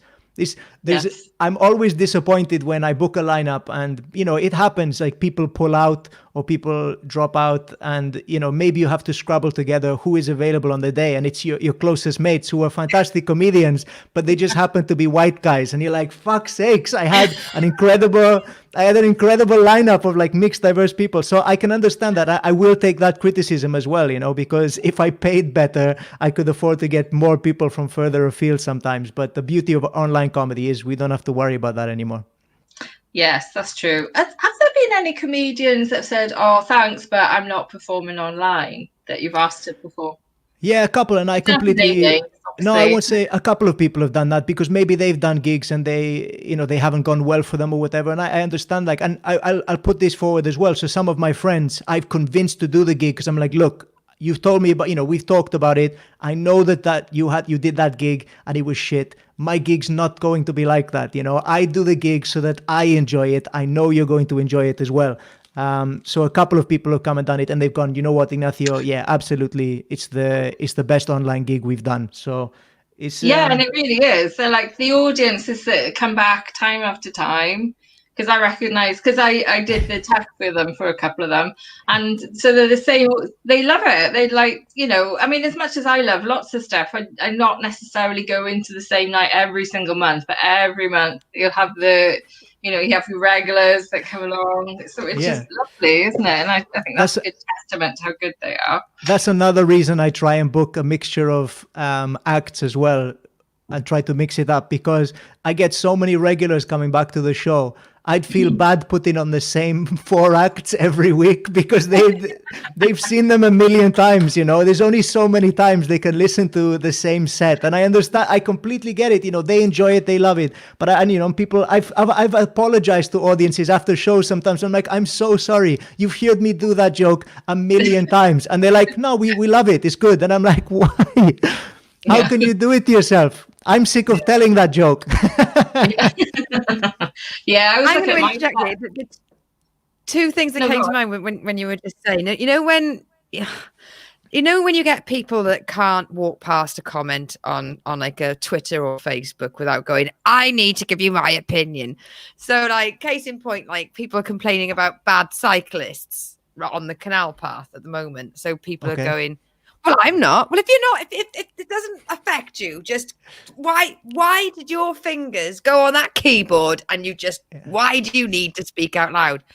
And whenever I see those all male lineups, I'll just be like scrolling through the phone and I'll be like, and then I'll have a drink in me and I'm like, I just want to comment. Any women on the lineup? Any women? And I'm like, don't commit career suicide, Lucy. Don't aggravate the promoters. You have literally just got out the gates. Don't. But it's just like, I can't stop looking at those. Oh man, I really want to comment. No, I get it. The problem is calling stuff out as well. It's a thankless task because people's default position is defensive, and I've been there. I've had people go, oh, what's this? You got 3 white guys on your lineup or whatever. And I've been like, did you see my lineup last week? I had this is my lineup last week. And like shit happens. And that's what I think. And then I take a breath and I'm kind of like, you know what? They're coming from a good place. They're trying to change something. They're not doing it for themselves. They're doing it for just out of frustration. And I think of it the same way as I think about moaning at people when they make jokes about the Welsh, for instance. Like I think this is kind of one of these things like microaggressions people talk about in different ethnicities. Like if I tell somebody I'm from Spain, everyone's got an opinion, a stereotypical opinion of what a Spanish person is. I often hear the similar kind of jokes being made to me. If I say my mom's Welsh or I've traveled up from Cardiff and I'm half Welsh, immediate, like the amount of times I'll hear somebody make a joke about sheep shagging since I was a kid, in Spain. I'd have British people coming on holiday to Spain and I say, and they'd be like, you speak English really well, because I was like a 6-year-old kid working in my dad's bar, and they'd be like, oh, you speak English really well. I'd be like, oh, well, my mom's Welsh, and they're like, oh, Welsh, are you? Sheep shagger or something like this. And like, you have to put up with that. And in the same way that women do have to put up with stuff like every day, hearing the same stuff over and over and over again, repeated ad nauseum, all the way into your adult life. And it's repetitive. It's so frustrating. That's why people talk about microaggressions, that when you snap and when you have a go at somebody for like making a sheep shagger joke, they're like, God, it's a bit touchy over the sheep shagger. These Welsh people can't take a joke, can they? And they're like, no, mate, I could take a joke. It's 400,000 jokes. Okay, that's the same joke that I've been hearing since I was 6 years of age. That's what I can't take, all right? Because it's like Chinese water torture just dripping on you and you just can't do anything about it. And I completely understand, like, seeing those lineups is just as frustrating as well, okay? So somebody might be criticizing my individual lineup and I'll be getting really pissed off. Like, why are they criticizing my lineup that I put together, this one lineup? It's because it's not the only lineup they've seen. They've seen countless lineups. of the same people on the same things. That's why it's frustrating being a comedian, seeing the same people on television all the time as well, because you're kind of like, they're on TV all the time, all right? It's just repetitive, and it gets you on your nerves, and it makes you, it bugs you. But it's not career suicide to comment on that stuff, but it's a thankless task. It's just not, it's not worth it sometimes, I always like to think that song, I'm going to sing a song badly so that Facebook doesn't pick it up series, and right. So, walk on by. I always think scroll on by whenever somebody starts fucking messaging to a post and you think no one cares what you think, just scroll past. And then I see one of those, I'm like, tell you what I need to do right now is I need to put the wine down. I need to turn the phone off, and I need to put it away slowly. Yeah. I know days when I'm super tired because I'm just messaging or I'm commenting on everything. And especially on Twitter, I think, I'm on fire today. I'm hilarious. And then the next day, I'm like, oh, God. Your Twitter's remorse. Why did I comment on everything? Twitter remorse. Yeah. Especially when you get you're only doing it for likes. I quite like going on other people's, like Michael Spicer, who I've mentioned before, comments on everyone to go thanks, and I love it. So I'm like, I love your stuff so much, Michael, and he's like, thanks very much. I'm like, it's good to me. It's so fantastic. We're dating now. I get nowhere near as many comments as he does, and I'm too impatient to do any of that shit. I'm like, no, I just like putting out comments. I just like putting out content. I get frustrated when well, that's not fair. I was about to say, like, I get frustrated when people comment. I don't. What I get frustrated about is criticism. I don't want to hear criticism. It's like heckling, and if it's online, I'm putting something out for free. I hate people like tearing apart a small joke I've put out. Like, I'll tell you, I put out a joke quite recently about. I tweeted it. It was about Pompeii, the volcano in Pompeii, and I was like, can you imagine if that had happened today? All you'd have, and I described like what the statues were like in Pompeii. I said you'd have, people, standing 2 meters apart in queues, whatever, this, and this. And I go, people shouting at one another, blah, blah, blah. Like just describing like a satire of what the UK is like or what the world is like. And then I said, but you'd still have that one guy masturbating on his laptop. I said, you still have that one guy masturbating, but this time he'd have a laptop. That's the only difference in the statue. And this person tweeted me a history Twitter account, and they were like, actually, yeah, exactly. If you start anything with actually on Twitter, chances are it's going to devolve into something. They were like, actually, he wasn't masturbating. The heat caused his bones to do something, and like stretched that. And I thought, I felt like going, really? Yeah, I've heard that excuse before. I bet many a parent walking in on their teenage son was like, no, it wasn't that. It was the heat. It made my bones do this or something. And like, this account is on Twitter. It specifically goes through people's tweets and they correct people's historical accuracy on different tweets. But I was like, it's a joke. You're correcting a joke, all right? I'm not literally saying that all of that stuff is reality. It's a joke. That's what annoys me, I think, on Twitter. I just felt like that. But I did comment to that, and they didn't even respond. I'm like, just leave it, Ignacio. Don't worry about it. Block. Mute and block. Yeah, because I've noticed a lot of people will respond to the negative, like famous people, like Adam Buxton. I love Adam Buxton, but when he was on Twitter, he would always respond to the negative stuff. He'd have like 100 people going, I love you, Adam. And then one person going, didn't think much of it. He's like, well, actually. I'm like, well, just don't respond to the negative ones. Yeah, but that's the trait of a comedian as well, isn't it? You can be up on stage performing and everybody, 99 people laughing in a room and one person at the back's not laughing. And you're kind of like, what the fuck is their problem? That's all you're focused on is that one person. Yeah. I don't know if you remember, but we always play a test card before we start broadcasting for 5 minutes, just so people can just get themselves ready, get the stream on and, settle in. And within 1 minute, we had this comment pop up from Williams. I knew, well, this sucks. And that's what he decided he needed to tell us. 1 minute of watching a picture of my kitchen sink. Screw you, Hugh. But that test card just had 4,000 views when you started the wrong broadcast that time. It's had 4,000 views, so you're wrong, Hugh. Fuck you, Hugh. That sync is viral. And the other thing is, I've got a future guest coming on, Jerry Kay. I don't know if you've ever come across him, but he does TikTok videos. He did a TikTok video that was about somebody saying that he looks like he'd lost weight. And it was sort of playing on the idea of like, exactly how much weight do you think I've lost? For someone to say you look like you've lost weight, you're like, what, you calling me fat?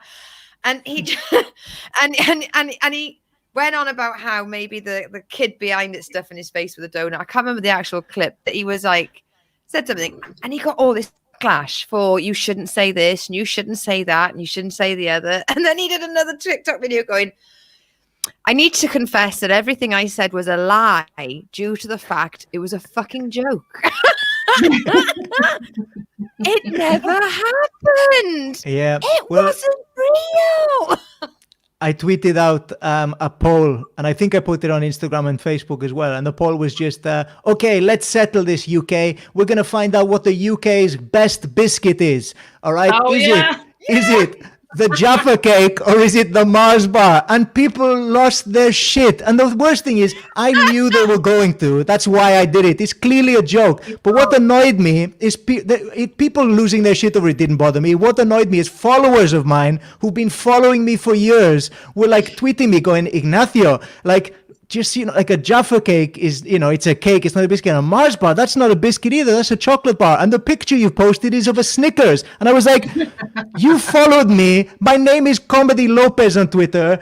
One of two things has happened now. One, you think I give a shit what the British public think about biscuits, and I really want to find out what they are. And I'm stupid enough to think that Jaffa cake is a biscuit and that the Mars bar is a biscuit. Not only that, but I put a picture of a Snickers. Either you think that, in which case, why are you following me? All right. And secondly, or I'm a fucking comedian and I'm taking the piss. That's my job. That's what I'm trying to do. So it was interesting to see the response.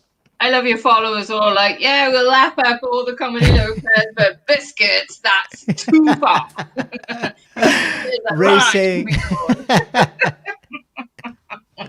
biscuits. And especially in lockdown, that's all we've had to think about is what biscuits we can eat at the minute. Exactly, yeah. I made my way through some. On Chris Moyles, because it was my favorite radio show. I love Chris Moyles' radio show. And on May the 4th, he always does Happy Star Trek Day, because it's May the 4th. May the 4th be with you. It's right. So it's meant to be Star Wars. And he always goes, Star Trek Day, everyone. Nanu, nanu. And the messages. Actually, I think you'll find. and then also, if somebody corrects him, he'll say, can you stop being so pedantic? And then people will write in and going, I think you'll find it's pedantic. Come on. Do you not see as you're typing that message? You're a dick. Well, I a while back I tweeted and I said, is it just me or is there less pedants on Twitter these days? And the amount of people like, it's fewer pedants. And I was like, oh, is it? Oh, I can't believe that. I love that. And they're having a go at your English when technically it's your second language. And I'm making a joke about it. Yeah, for sure. Oh, Egg, I guess we've come to that time of the interview where we want to say thank you so much. No worries. Can I show you something real quick before I go? Please. Yeah, you don't have to be that quick. You don't have to go, to be honest. We're he's taking the headphones off. We can say whatever we want now. No. Oh, what's that? Oh.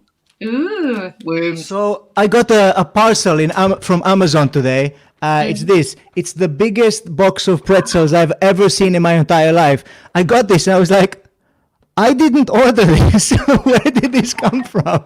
And my friend Sofia Salmasio, I think you've met Sarah, Sofia, Leland Sofia. They, as a congratulation, I don't know if this is congratulations for Michelle and my anniversary, or if it was just congratulations on the recording of my show or anything. I don't know what it's for, but they sent me this as a gift via Amazon, and it arrived, and I was very confused for a while, but I just wanted to show off the biggest tub of pretzels I've ever seen in my life. So my next question on Twitter is going to be, okay, ladies and gentlemen of Britain, we're going to decide what the best biscuit in the UK is. Is it a pretzel, or is it that I'm going to find something else? Biscuit. Brilliant. I gotta say, first of all, let's say that it was for the anniversary and not the broadcasting. Can we pretend that we're focusing on that? You did a lovely post to say about your anniversary with your missus. Yeah, and it got more likes than anything I've posted on Facebook for about a year. I'm really fucking pissed off about that, to be honest. She puts up with you. She puts up with you. She should get more adulation for it. And I'm going to just speak directly to the camera, Ray. I'm not asking Ig how tall he is in toilet rolls. We are not asking him anything to help you sneak extra points on his Saturday night quiz show. Stop it. But before we let you go, and I know that you did an amazing thing for us, jumping in at the last second and being a fantastic guest. But can you think of another guest that would also be suited for the show? Can you think of anybody that you would like to recommend for us to get in contact with?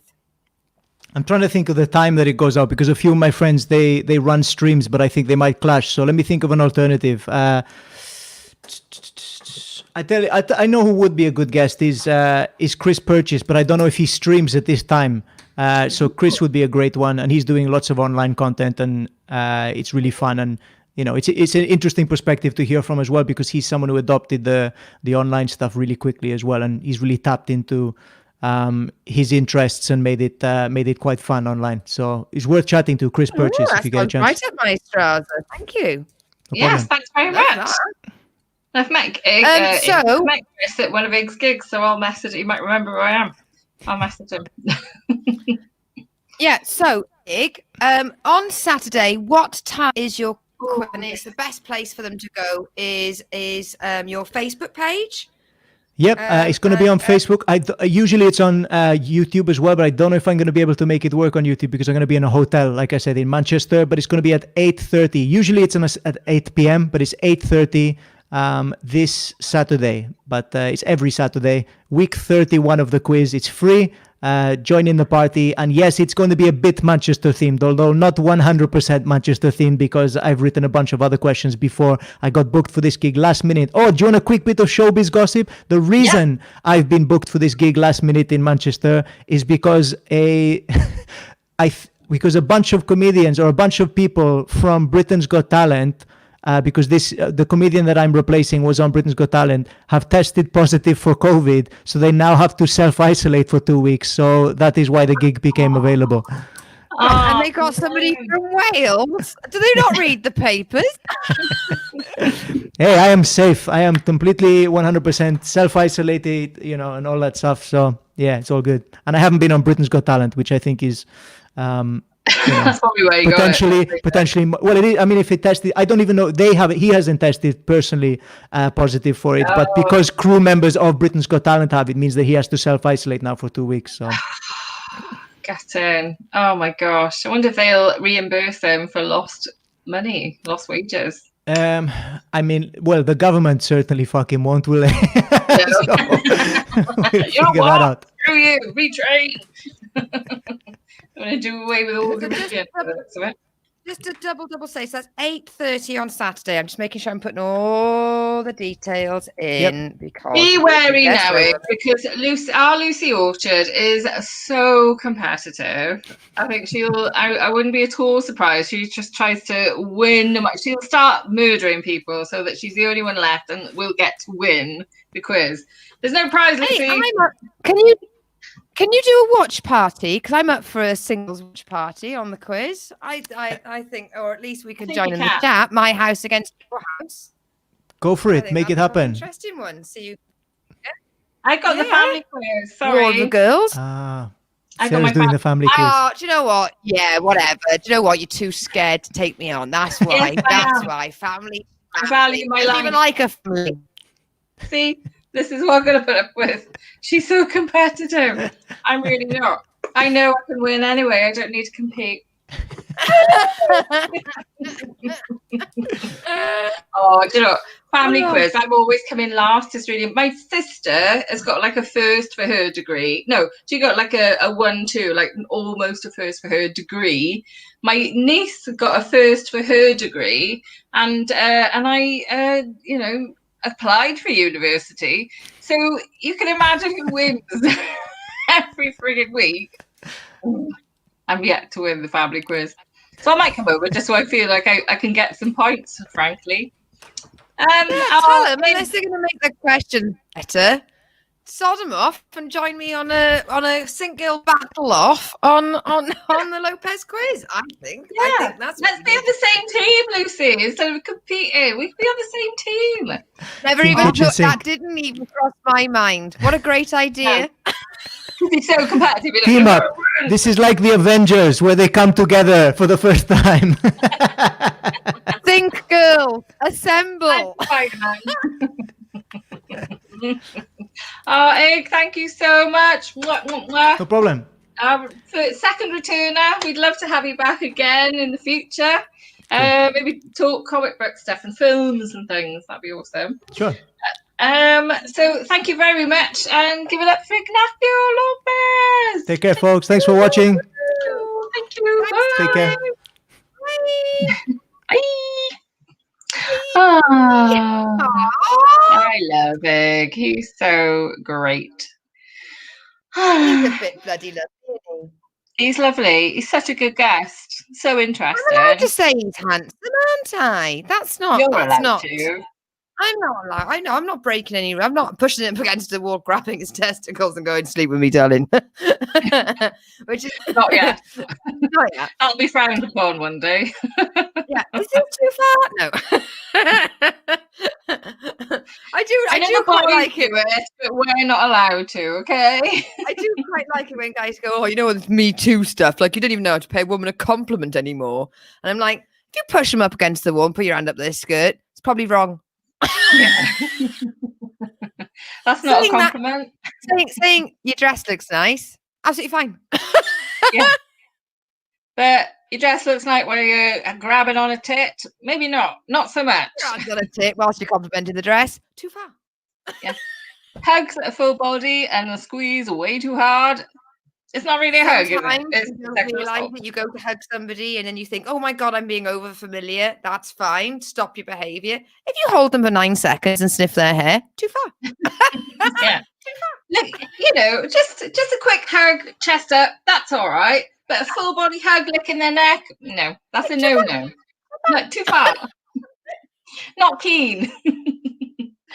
We prefer to call the police on that one. Oh my God, I can't even lick a woman's neck anymore. Ruined it. I made the mistake of having a couple of puffs of a cigarette before the show, and I don't usually smoke before the show, but I only have a couple of puffs every now and again of a cigarette. I don't smoke that much. I smoke a rollie and I can make them last all bloody night. But the whole time during that interview, I was like, will you judge me if I smoke? The answer is yes, but do it anyway. You're in your own home. Do what you want. Because I've had a drink. It's because I've had a drink, sir. I know. I'm sorry. Maybe I'll stop drinking. Maybe I'll stop the B&M booze. Don't you dare. Phew. It's the only time I don't drink. You are the most adorable tipsy person I have ever met. And I love how I am such a bad influence. I have virtually given you a drink problem. I love that. I drink so much. I have managed to turn you. And we have never even met. Oh, I tell you what, I had such a hangover last Friday, and it wasn't even that much of a hangover, but it was enough for me to go, oh, I'm not this week. Normally, if I hadn't had such a hangover, I would have been like, I really like that rosé, the chemical rosé. You know, when it tastes more chemical, it tastes like, oh, this is, definitely partner well with toilet cleaner. it's that chemically. So that's how chemical this alcohol is. So I'm like, I had such a headache last week. I'm like, I'm not having more of that. So I've still got this cider, but I'm going to keep this for next week. Oh, you bloody rebel, you. Crack it open. Fuck's sake. All right, then.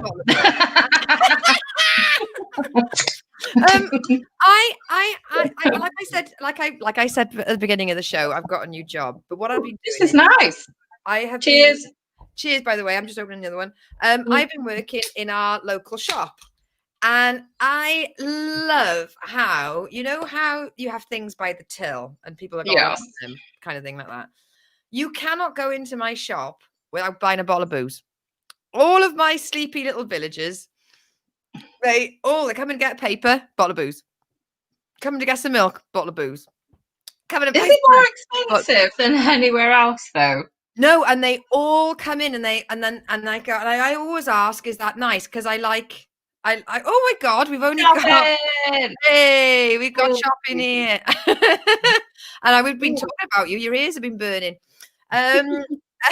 So I asked them, is it nice? Have they had it before? Can they give me a taster notes? If I'm going to be selling all this booze, I want to know what it's like.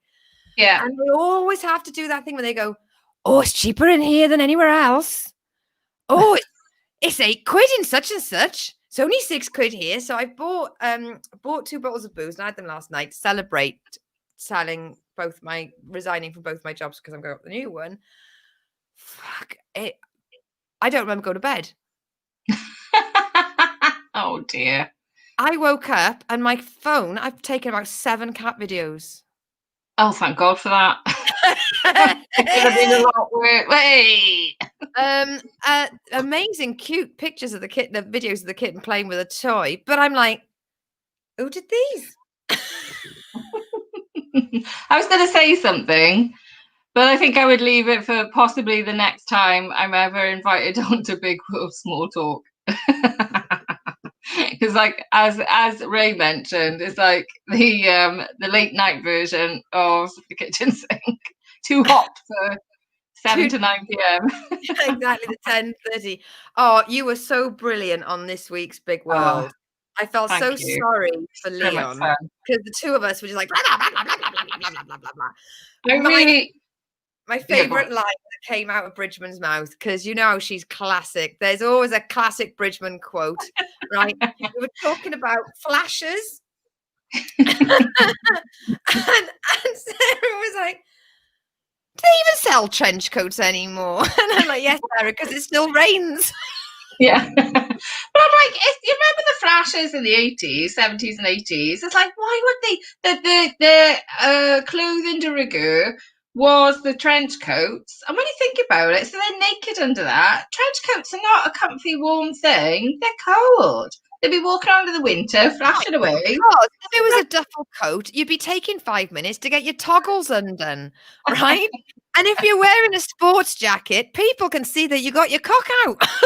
It's really clothing of opportunity. Like I say, men's jogging bottoms are just as bad. Guys, we can see it. Stop wearing grey jogging bottoms. There's a dance craze video thing on TikTok where you play the song Romeo and Juliet from Taylor Swift. All right. And then you get down on one knee. When it goes, get down on one knee, open that. And you do this. And at that point, the camera moves backwards. Right. And then you have to sort of do this thrusty dance. Well, all the young men in the grey jogging bottoms. No. Hangers wanging everywhere. And they're all like, God. On that note. Right, on that note, we should review. Before we review, while we got chopping, can I just say big congratulations to Chris and Ellie for becoming a yoga instructor. Oh no, you carry on. The other thing, not the yoga instructor, because everyone's retraining. Congratulations to Chris and Ellie on the event of your nuptials. So yeah, they're getting married next week. And I love a wedding, and I've chosen your wedding card, so that's coming in the post to you.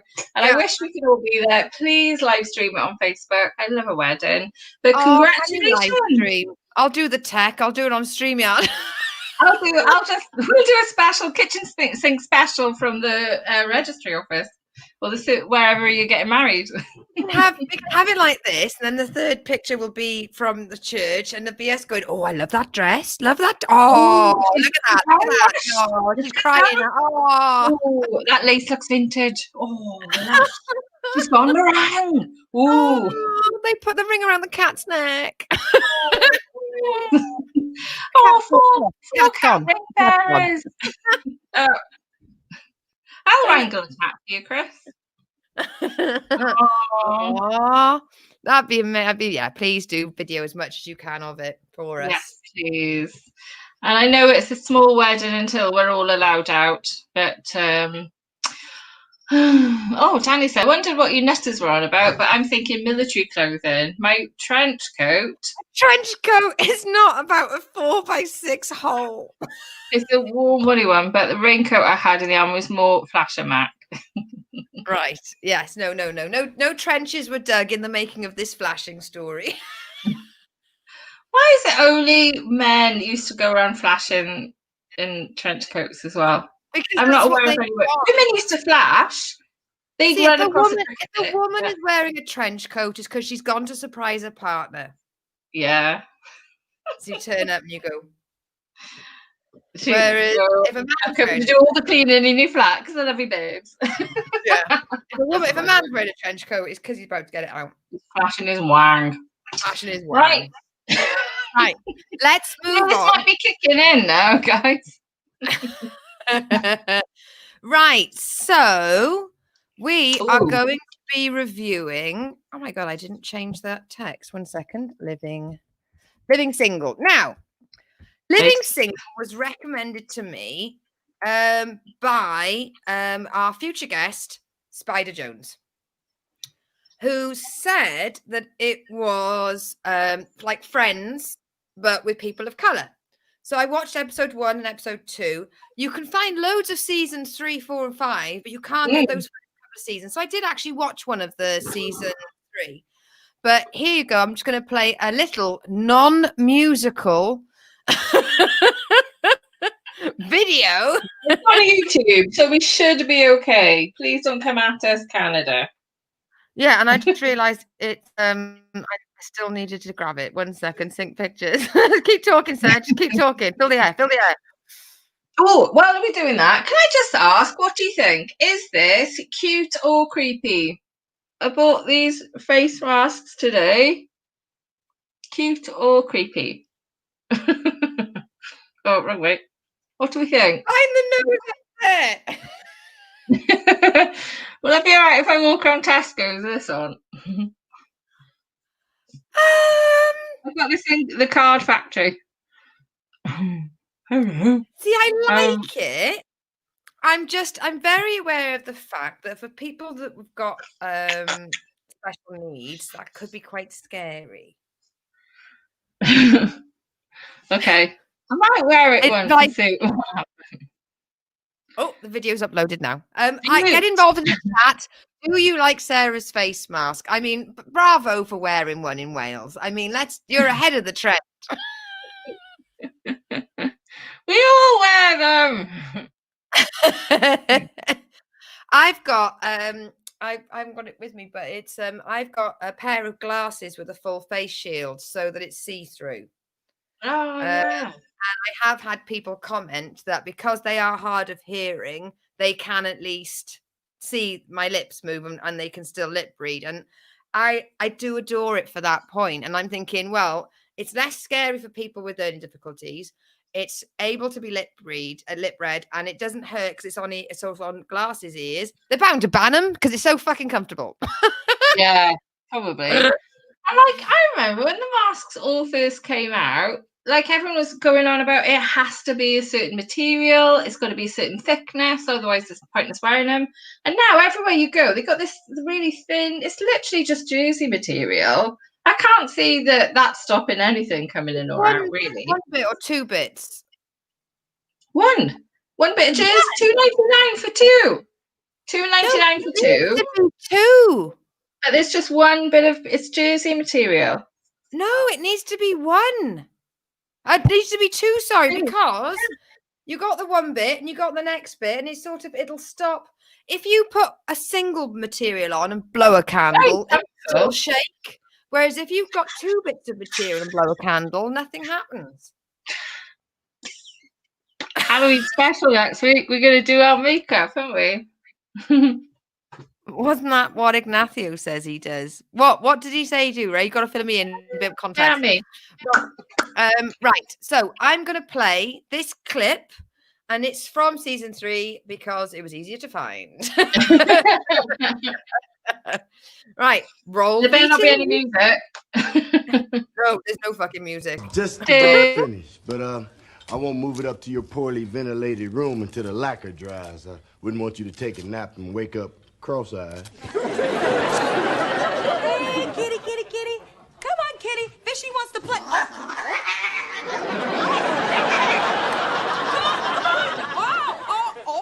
on. Sinclair, next time you decide to cat sit, could you try to find a feline that didn't escape from a Stephen King novel? Oh, he's just hungry. There wasn't enough cat food in those cans Mrs. Winnick left me. Well, you'd think between the half ball of yarn, the catnip mouse, and Regine's earrings, you'd have been filled up by now. Yeah, well, you're lucky it was only rhinestone. Otherwise, I'd be wearing that cat to work tomorrow. Somebody peed on my pillow. I'm hoping it was the cat. Oh, I'm sorry, Khadijah. But don't be mad at him. He's such a cute little fuzzy wuzzums. Aren't you? Aren't you? Oh, you're...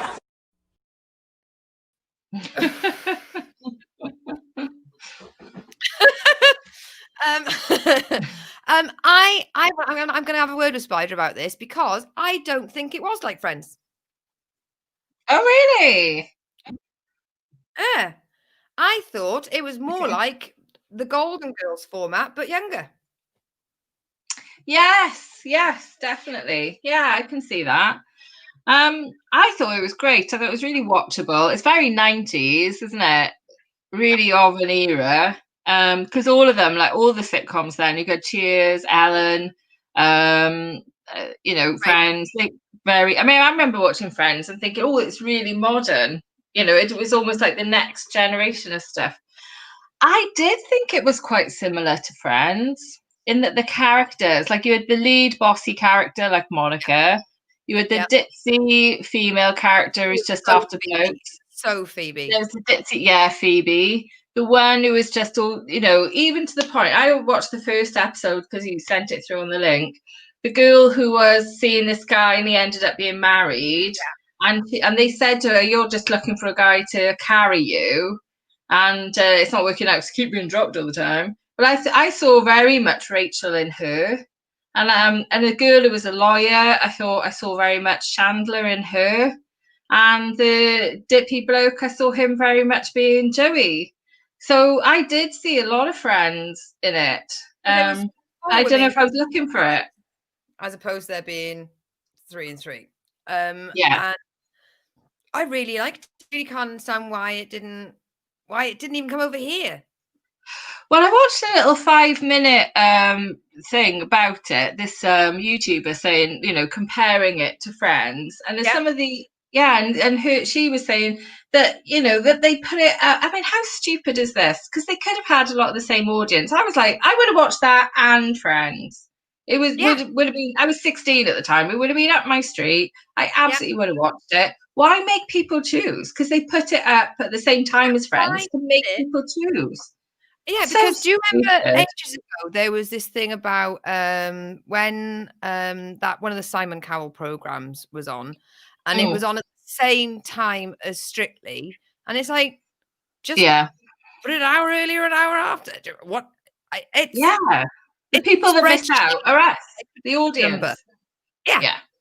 Why make people choose when like, certain example. On Joke Pit, we've got a lot of different shows going at different times, and sometimes we'll go on and there's somebody else on the Twitch channel, so you don't get the Twitch channel. understandable because it's only got one platform to stream to. But with TV, you don't have to go up against each other. It really isn't.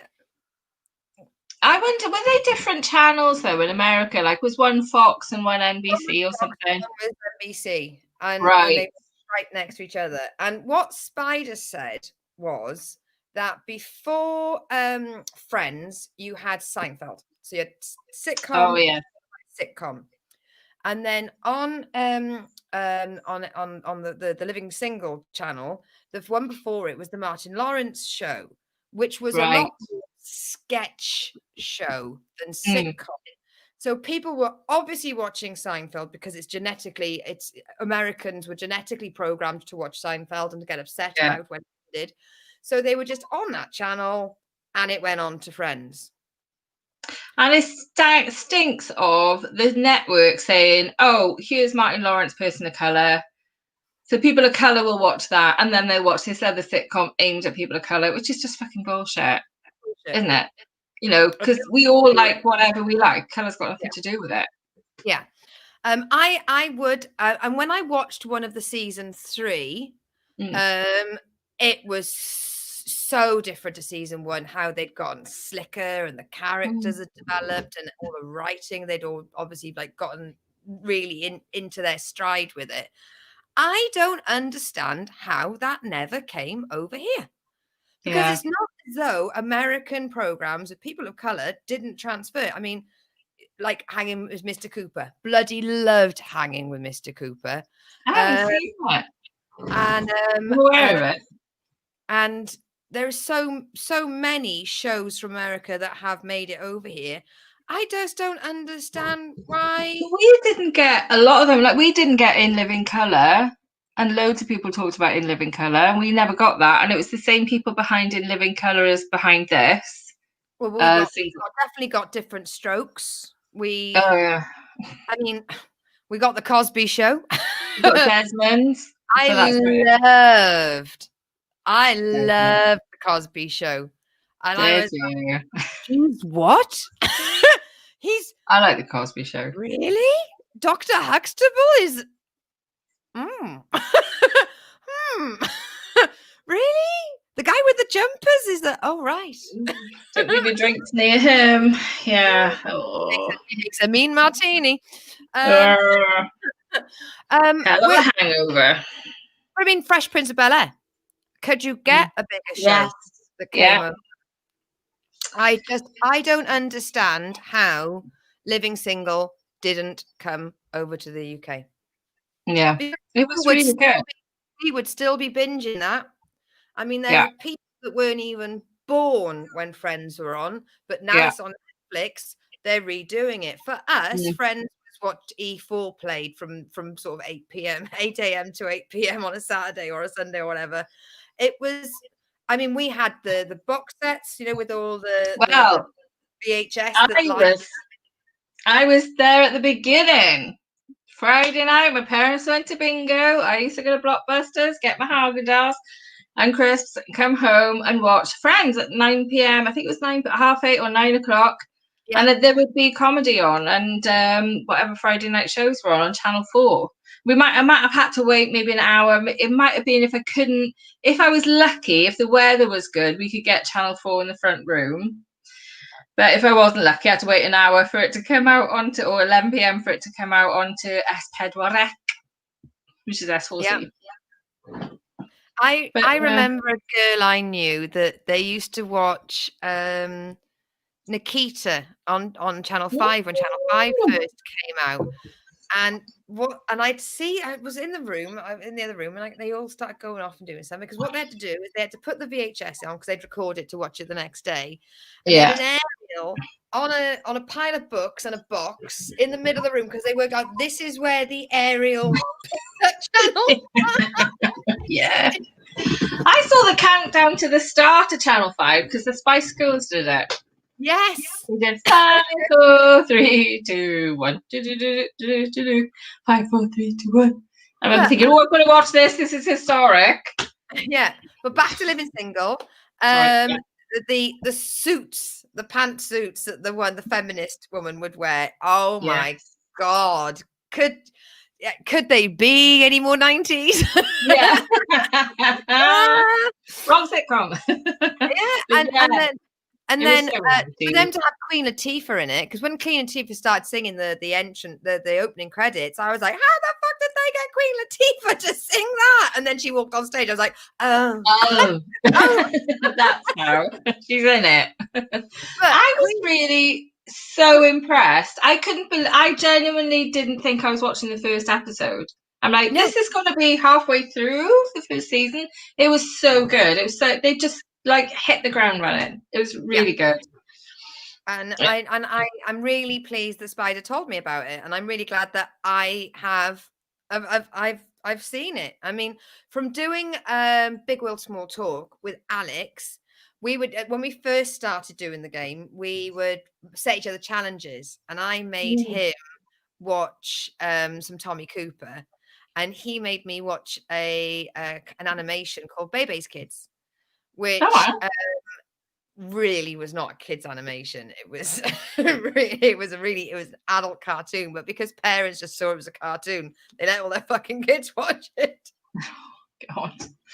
And I love the fact that I've seen that now, and I've learned about it because of having friends in America, and I'm loving the fact that they're introduced, because I love old comedy, and I'm getting new old comedy to watch.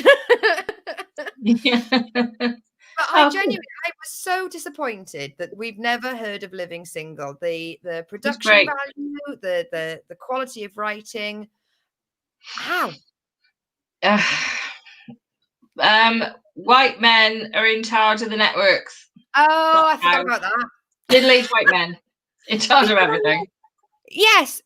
Friends showed, if you're going to talk for like role models, all right, so with role models in Friends, Rachel turned her life around and got a decent career. Monica was a trained chef and managed to get her own restaurant in the end. Phoebe, as an artist, she just kept plugging away with it, showing determination, etc., etc. But Queen Latifah, as a role model to a young woman with any kind of weight issues, you're like, hang on, she's not just Latifah. She's fucking Queen Latifah. And she's there in a big hockey jersey. And there was never her going, oh, I don't like my body. You know, she's just like, I'm fucking Queen Latifah. They were all so confident. That's what I love about it. They're all confident. They're all sassy. I hate the word sassy. You would never say that about a man. It's a sexist word. But they are, you know, they're just confident. They say what they think. And they're supportive, because they're all supportive of their friend. Like the first episode, and they discover she's seeing a married guy, and they're like, he's married, stop it, you know. And she's like, well, and tries to justify it, but then comes around, and they're all like, it's great. It's a really positive example of a group of women supporting each other. Where else did you get that? Because you didn't even get that with Friends, really, because they were equal. Why it made me think of Golden Girls. Yes. Because that's why, because you had 4 strong characters. They were all lead characters in their own right. They all shared the jokes out equally amongst the players. And although they would take the piss out of each other, do not come at my friend or I will come after you. That kind of, you know, very much like you and me. I'll josh you, but if somebody even looks at you twice, I'll fucking have them. I'm only ever anything but nice to you, so I know how to go. You don't see what she's like when we have Zooms after these shows, guys. She's horrible. She makes me cry. Cry laughing. Your mum's always on my side. Yeah, she is actually. You're the daughter she always wanted. She's like our manager, though, isn't she? Your mum. Like, you should do this. You should do this. All right, Christine. All right, Mrs. Ho. Yeah, it's good. I'd recommend it. I'd watch it again. I'd watch another episode of it. I think it was a good call. So thank you. Yeah, thanks to Spider for mentioning it. Yeah, if you go on YouTube, it's all basically season 3 onwards. But it's the same 2 guys. It's the same 4 women. I think if that's all we can get our hands on, just get it on your big TV. And go from season 3, because the characters are so developed by then, and they've never developed from the first start, from the off. Yeah, and I never felt like, oh, I don't understand what they're trying to get out with this character. It was just everyone was so developed. Yeah. Yeah, And it if was really anything, good. the male characters weren't developed enough to begin with, which is a They were very quite one-dimensional. Yeah. the women were written beautifully, and this was 1993. But it was written by a woman and directed by a woman, the first episode. So. Yeah, and unlike Girls on Top, there was no screeching. No comparison when you think about it. And they were at the same kind of time, weren't they? When was Girls on Top? 86 to like 10 years. So it's 10 years or so. But it's considering how 86 to 93. Fuck me, Living Single was brilliant. I'm really annoyed that they didn't transfer that over to the British, because that could be replayed all day Saturday on Dave, just like Friends was. Do you know what I mean? Yeah. Channel 4 in the morning. Channel 4 in the morning. That's if we can live through Big Breakfast another decade of Frasier reruns. Yeah. Oh, what is he doing with those fucking green tomatoes?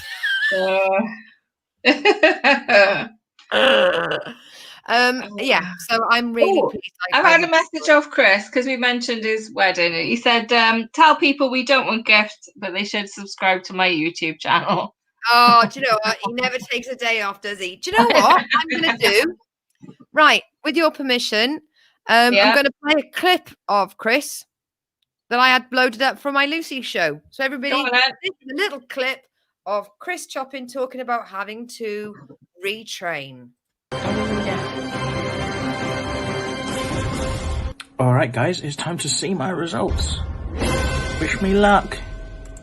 Okay, well, according to this, the role that might suit me is a yoga therapist. Yoga therapists use yoga to help people with physical issues, emotional issues, or specific health problems. And the average salary is variable. Seems like this website gets a lot of mileage out of the word variable. So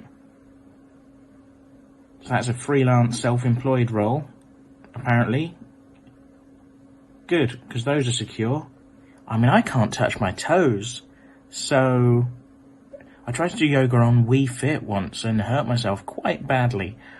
But no, sure, I just retrain as a yoga therapist. I'm in my physical prime.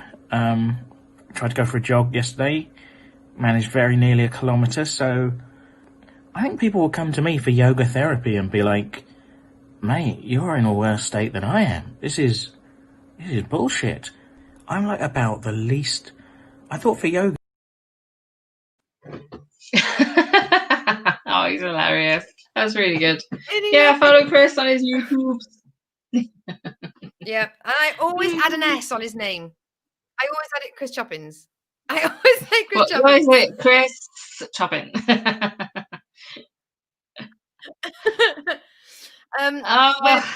We need to come up with a review for next week. So I brought Living Single to the table, which means it is on you.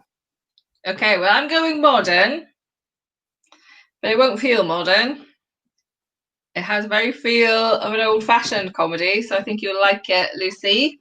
My suggestion is Ghosts. And you can watch the first episode of the first series. Okay, next, so that's on the BBC iPlayer. And it's from the team that did Horrible Histories. They've got a film called Bill out about Shakespeare. They also did Yonderland, but that was Sky. And I love this group. I love this team. So yeah, Ghosts is my pick for us to review next week. And because it's got a bit of an old-fashioned feel, I do think it'll be the perfect one for you, Lucy, because it's actually a modern sitcom, but with a bit of an old-fashioned sitcom kind of vibe to it. Is it like Rent-A-Ghost? Could be. Because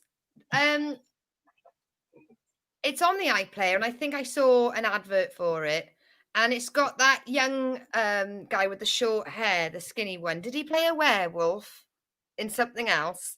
I have no idea what you're talking about. I always associate him with something, but yeah, BBC on the iPlayer, Ghosts. I can do that. Awesome. Oh, different. Oh. Right, on that note, it's got to be time to finish, is it?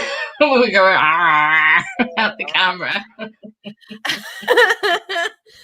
So yes, thank you everybody for watching and getting involved. Yes, thank you so much.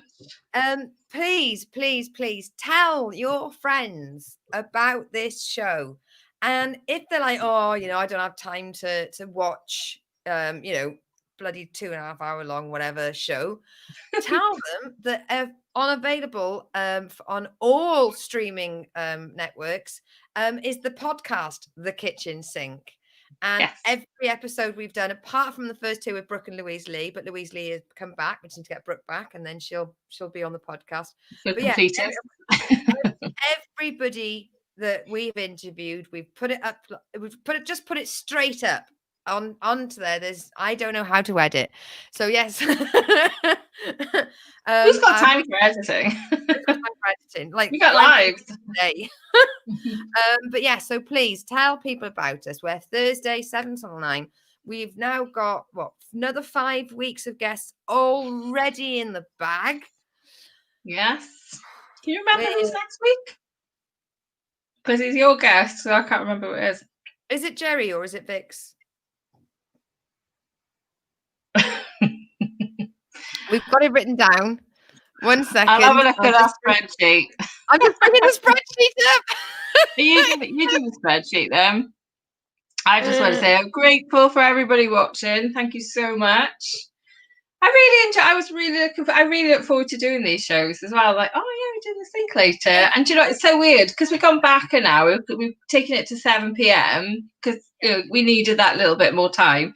At 6 p.m. I'm like, I think I should be doing something now. I'll watch the video. I'll watch the comedy thing.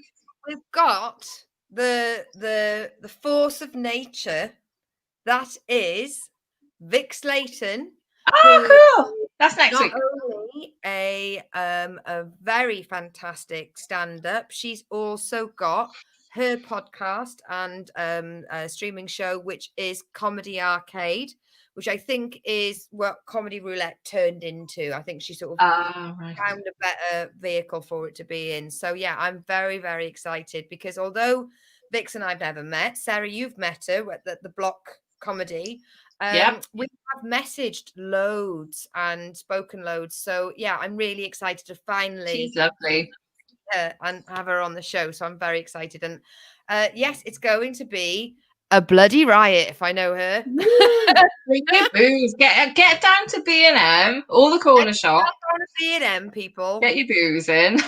I think it's going to be a boozy one. And we'll see you next week, 7 p.m. See you next week. Thank you so much. Have a good week, everyone. Bye, everybody. Bye. Happy wedding. Welcome to the kitchen sink. We will chat, we will make you think. You will not want to go to the loo. You could miss a lot if you had that poo. Stay and watch and join in. Yeah. Bye. End broadcast.